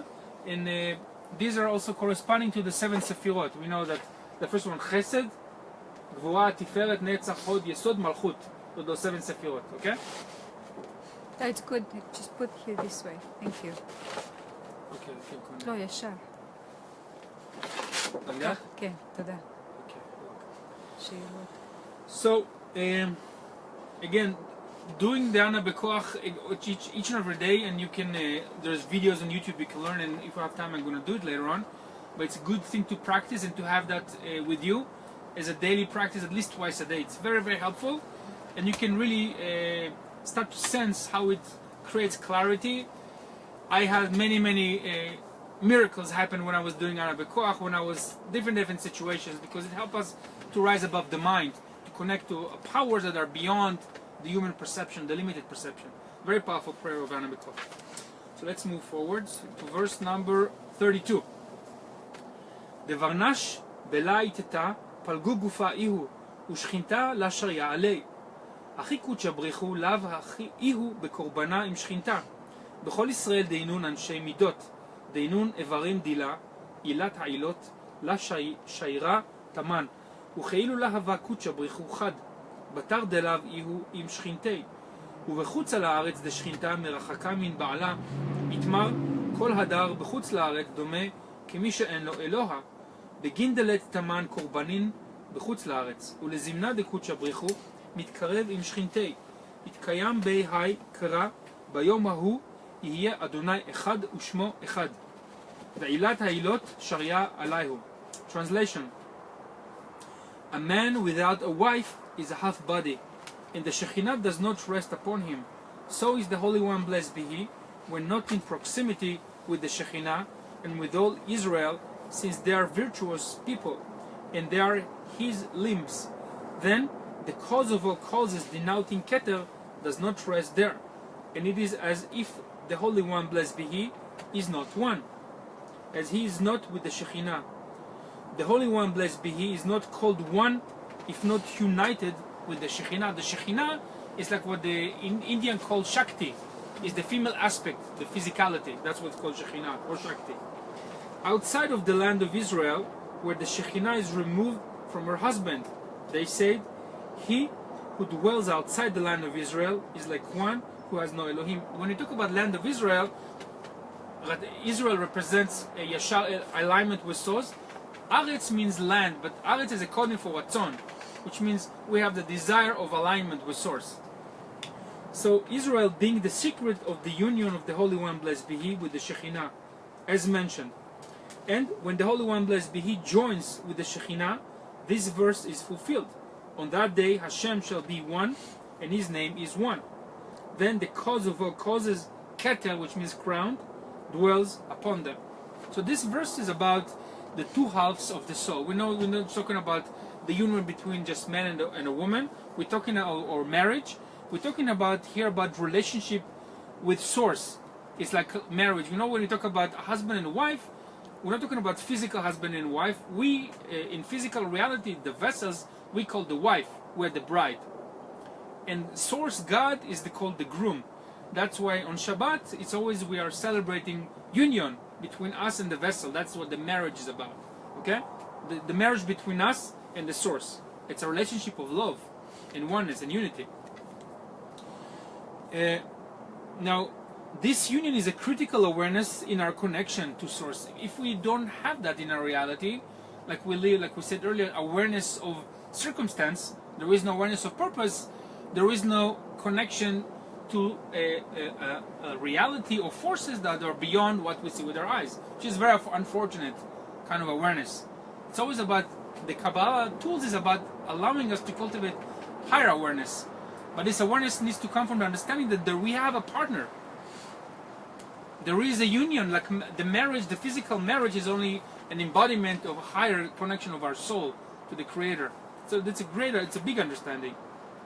It's critical, like we said earlier. Now, if we talk about the marriage between humans, should have the same awareness of oneness. Like we said, affinity of love, oneness, but also affinity of form, shivui tzura. Now, marriage, like real understanding of marriage in its true spiritual essence, is a path of growth, and empowerment. If people marry because they have personal agendas, or they marry because they have some particular benefits they want to get, or it's all about what's in it for them, it's not the right awareness. So Kabbalistically, the marriage, Kabbalistic understanding is very, very high level of awareness. It doesn't mean it's always easy. It requires effort. It requires work. But the benefits are much, much higher. These are spiritual benefits, not just physical benefits. And obviously, when there is a relationship between two human beings, there are always issues. Now, why those issues they come, the issues arise because they give us the opportunity to overcome them together. If a person lives by themselves, there is less likelihood that some issues will arise. It's much easier, but there is much also likelihood that the person will grow. There's much less growth when a person lives by themselves, by nature. When you live with another person, there is more friction. Doesn't mean that we have to press each other's buttons, but when things arise, it gives the opportunity to look at something and say, okay, how can I overcome? How can I transmute? That's something that I maybe not aware before. Maybe until now, I did not have the opportunity to rise above. So it's a constant work, and it's improvement, it's empowerment of each other. So let's continue. How are we doing with the time, Maya? 9:45. Quarter, okay. Verse number 56. תחזה, בני מהמנותה מדברי להי לרעות ההון בכל יומה. מה נינון בני מהמנותה? אינון דמתערי היטוב לקבלי, ולחס על דילי, וידעי דה קודשא בריחו, יהיב לי יתיר. כדא, יש מפזר ונוסף עוד. מה יטעמה? בגין דה יתער בירחן לקבלי, ולה ימה אי איתן היי השתה. מהי העביד למחר? אלא קודשא בריחו יהיב לי בירחן עד בלי די כמעדו כמוה. Translation. Come and behold, daily, the faithful guide malchut, physicality, according to their wishes. She does as they decree. She refers to physicality. The physicality in Kabbalah called she, it's a female tense, like a vessel. Who are the faithful? The faithful are those who steer good, yesod, towards her. Yesod pertains to the Sphira of Yesod, which means foundation. Towards her, by giving charity without sparing their own, knowing that the Holy One, blessed be He, will give them more. As it is written, there is one who gives freely, and yet increases. What is the reason for this? That Yesod arouses blessings before Him. Him refers to the soul's creator. He must not say, what shall I do tomorrow if I give now? Since the Holy One, blessed be He, bestows upon him blessings without end, as explained. This verse talks about the secret of sustenance. We know that in physical reality, we can only give what we have. We cannot give what we don't have. But how can we give with the certainty that actually we're going to be replenished later on? So this verse gives us the awareness or energetic boost to connect to that awareness that there is no lack from the upper source. It talks about some interesting, very powerful terms. One talks about b'nei mehemenuta. B'nei mehemenuta, it means those who have the awareness of certainty and trust, which is what is required for us to know that there is no lack of resources. How do we know that tomorrow we're going to receive sustenance? How are we going to get a job or a grant or something that will come to sustain us? So that have to start from an inner awareness of certainty and trust. That's what's called b'nei mehemenuta. Now, if some people live in this reality by making calculations by what they give today versus what they're going to get later. These are people who don't have certainty. If we make those calculations, that's not the kind of awareness we want to cultivate. So, another thing this verse talking about is that time is an illusion, because we don't see now something, we don't see the result. Like, let's say we did something good right now, we volunteered, we gave some charity, whatever we did, but we say, how come I did something such a good thing right now, I don't see the results?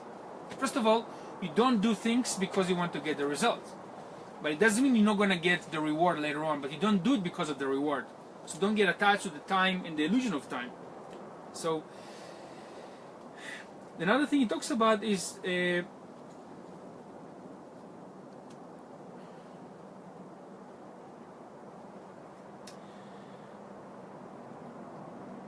gives us the understanding of the really essence of time. You know, that time, like we said, it's an illusion. It's really easy to say that's an illusion, but it's very hard to put that into practice.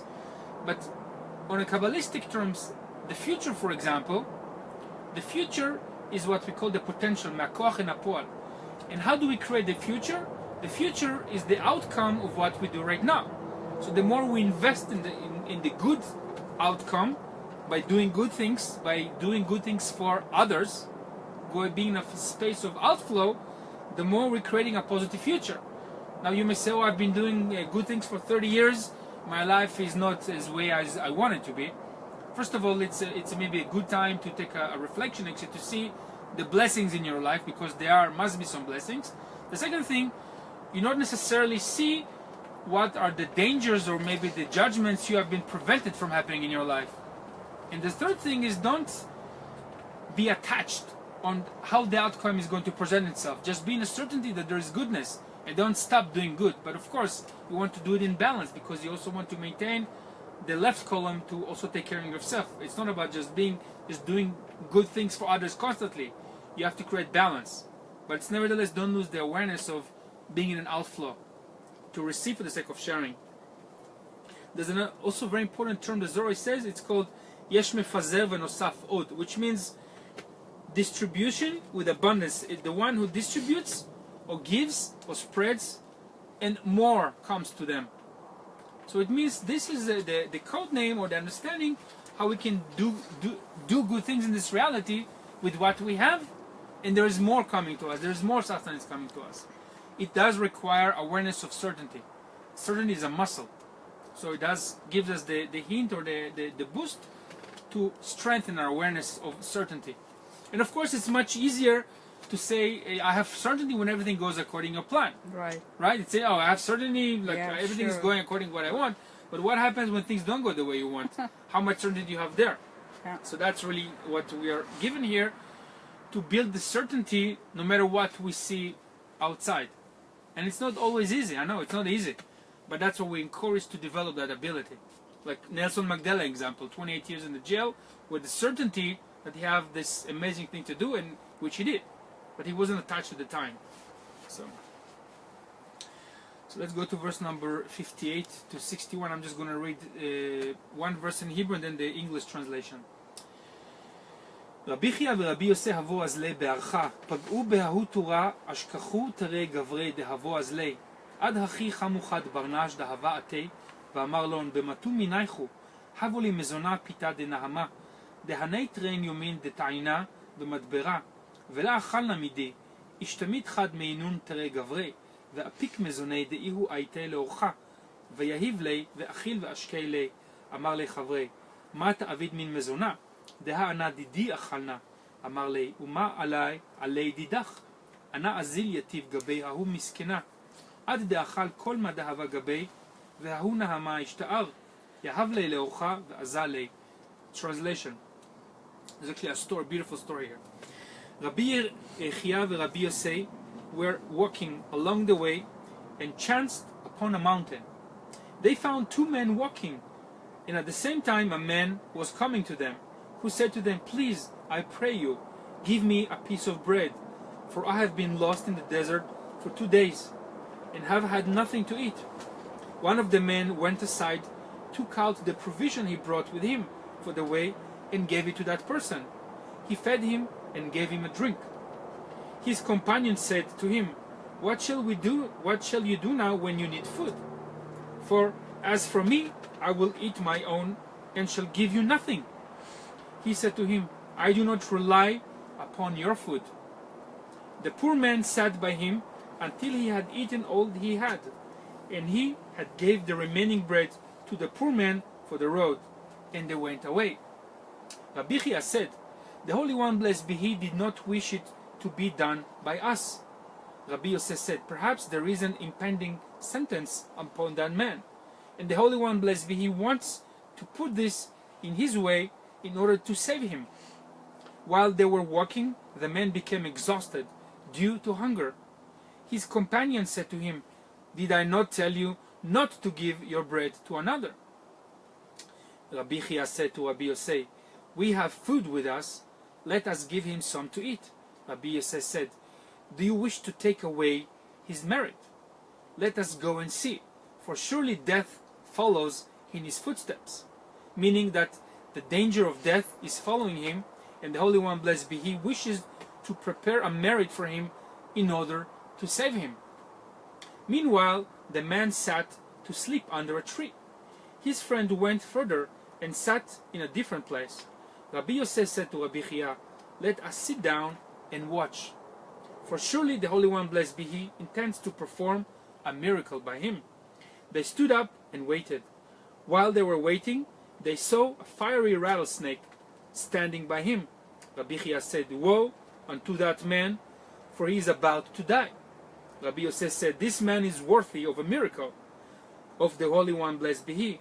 A snake, then another snake came down from the tree with the intention of killing him. The rattlesnake attacked that snake and killed it. Then the rattlesnake turned his head and went on his way. Rabbi Yosef said, have I not told you that the Holy One, blessed be he, wished to perform a miracle for him, and you must not take away his merit, that he should not give him food? In the meanwhile, the man awoke from his sleep and rose to go. Rabbi Chia and Rabbi Yosef joined him and gave him food. After they ate, they told him of the miracle the Holy One, blessed be he, performed for him. This is a beautiful story. Remember this story, Maya? Yes, So yes. you want to remind us what's the lesson of the story? Yeah, I mean, obviously the guy who gave his food to the other guy, he was certain that he will receive the food. Anyway, in the end of the story, we understand that he actually been saved. Yeah. He actually been saved from death. From a big judgment. Exactly. Right. Yeah. The snake was about to Kill him. and boom, something came and just killed the snake. So it's not just he received food; he received his life back. Yeah. That's the. Yeah. Thank you. We don't know what judgments are pending upon us. I'm Yeah. not saying we have to live in fear, but we don't know what is the consequences of our karma, of this life, past lives. And what this verse is teaching us that how we can awaken miracle through transformational sharing. By transformational sharing is like when you give, it's inconvenient for you. Like this guy, he Yes. gave food that he had for his road in the desert. He had very little food, and he gave what he had. And what he's teaching us that when we do this kind of sharing, we are saving ourselves from impending judgments. We never know. צדקה תציל ממוות. The Karatzil method, which means charity will save us from death. Sometimes, or pretty much oftentimes, the universe gives us the opportunities and we want to see them when we can give something, when it's not always very convenient, but it's actually saving us, it's protecting us for something. So it's a very important lesson here. So when a person is going through tough times, it is an opportunity for them to remove a bigger judgment. A bigger judgment by doing good acts of sharing and good deeds. And it's also teaching us like how we can extend a hand for another person. It's always teaching us, reminding us that we always have an opportunity to do something, if it's a small action. The universe always shows us opportunities. Always there's opportunities, and don't fail to see them. And sometimes if it's difficult, maybe there's a bigger opportunity for you for protection, but also clearing some negativity that we don't necessarily see. So we have more time. 5 more minutes. 12 more? 5 5, minutes. okay. So, okay, verse number 10 and 42.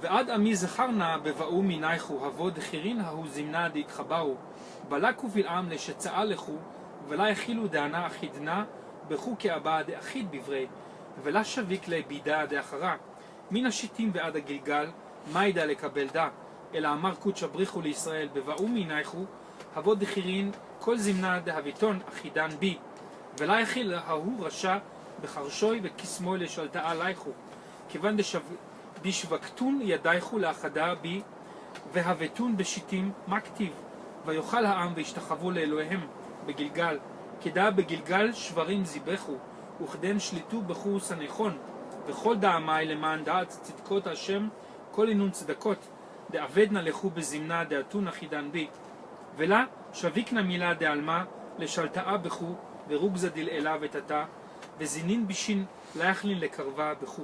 Translation. The Holy One, blessed be He, therefore said, O my people, remember, pray, be mindful of the time when Balak and Bilam united to destroy you. These are the name of two sorcerers, or it possessed negative energy. But could not, because I held you as a father holds his child, and does not leave his child in the hands of another. Then we have the quote from Shittim to Gilgal.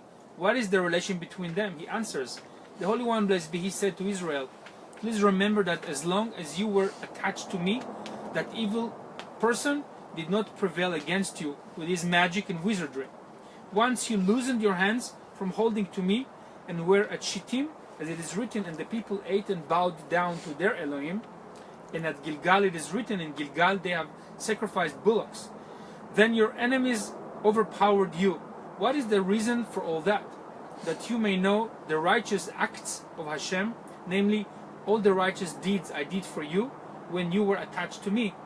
I let nothing in the world have power over you, and the wrath above and below, and the wicked things were not able to come near you. Then we're going to move to verse number 42.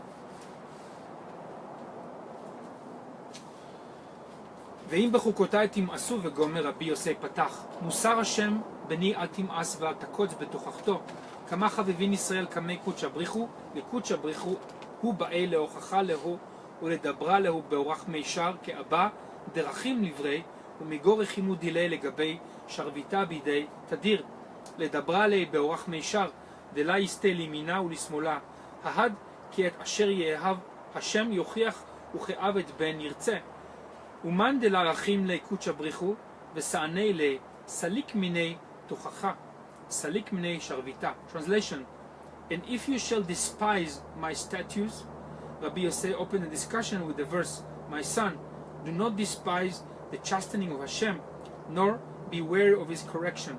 Israel are so beloved to the Holy One, and again Israel, as those are called Bnei Israel, aligned with source, are so beloved by the Holy One, blessed be He, that He wished to chasten them and lead them to the true path, as a father pities his child.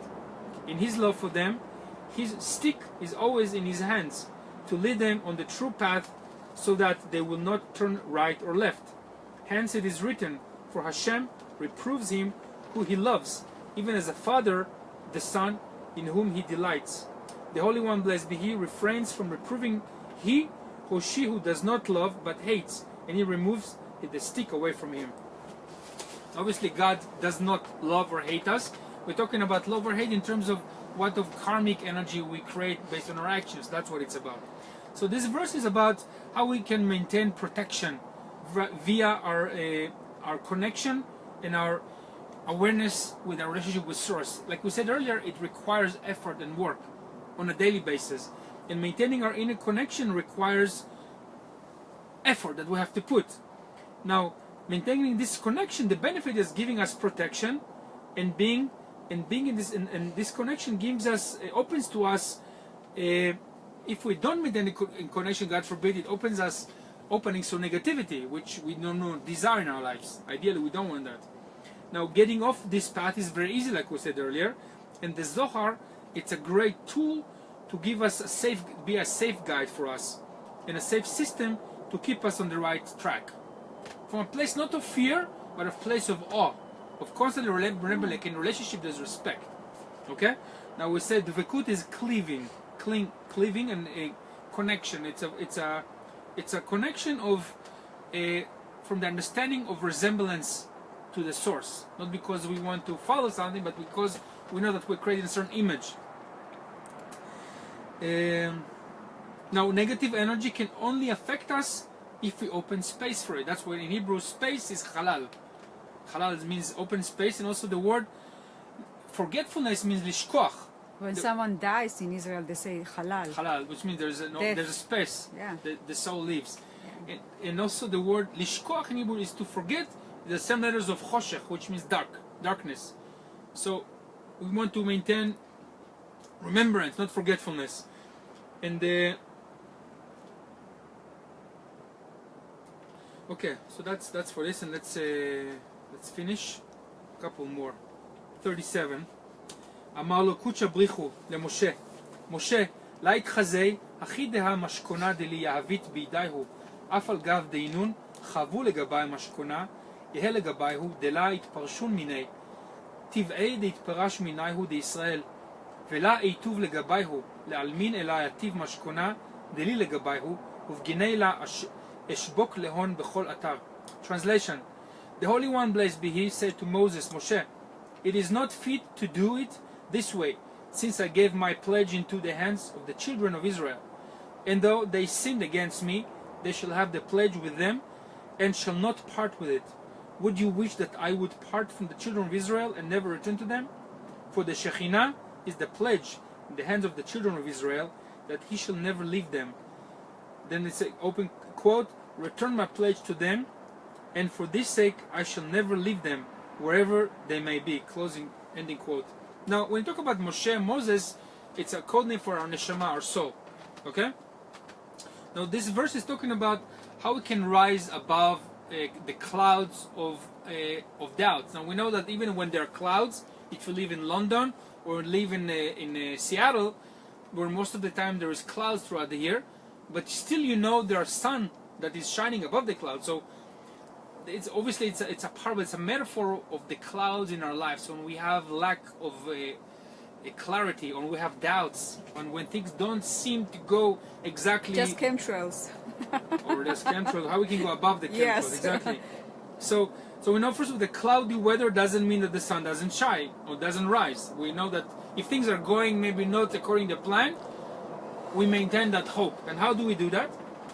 We do that by first of all knowing that there is goodness, that you know that this is the plan. So even things are not going this way, in spite what you may see, there's still goodness by default. Now, it is a natural human nature tendency to lose the certainty when things don't go our way. So this verse gives us the energy, and again, when we read the verse in the Zohar, it's not just the intellectual understanding, but there's energetic boost that it gives us to connect. So in this case, to rise above the clouds. That's what it gives us in this case. So the Zohar wants to connect us to the level of Binah.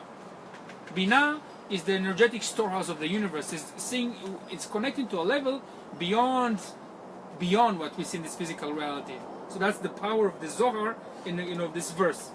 Now let's go to verse number 39 before we end. Are we past 10 already? All right, yes. A little bit past, it's okay. פתח רבי יצחק ואמר, דומה דודי לצבי או לעופר האיילים, הנה זה וגומר, זכאין עינון ישראל דזכו דמשכונה, דלה מהווה גבייהו, מין מלכה הילאה, דאף על גב דינון בגלותה, קודש בריחו עתי בכל רש ירחי ושבתי וזמני, להשגחה עלייהו ולהסתכלה באהו משכונה, דאית לי גבייהו, דאיהו כיסופה דילי. Translation. Rabbi Yitzchak opened a discussion and said, my beloved is like a gazelle, or a young at heart. Behold, happy are Israel who have merited this pledge of the Most High King. And though they are in exile, the Holy One, blessed be He, comes every new moon, every Shabbat and every holiday to look at them and observe His pledge, His delight that is with them.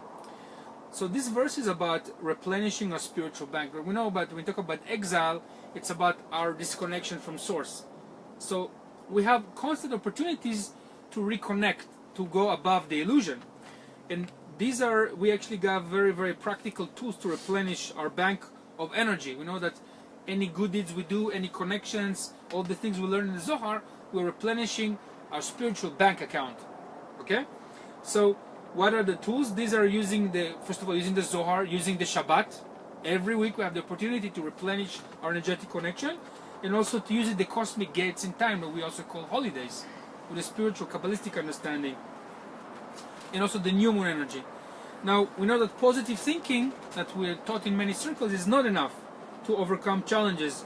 We need actually effective energetic tools, and these are what we learn in those, what I shared, those opportunities. Shabbat, Zohar, new moon, the holidays, etc.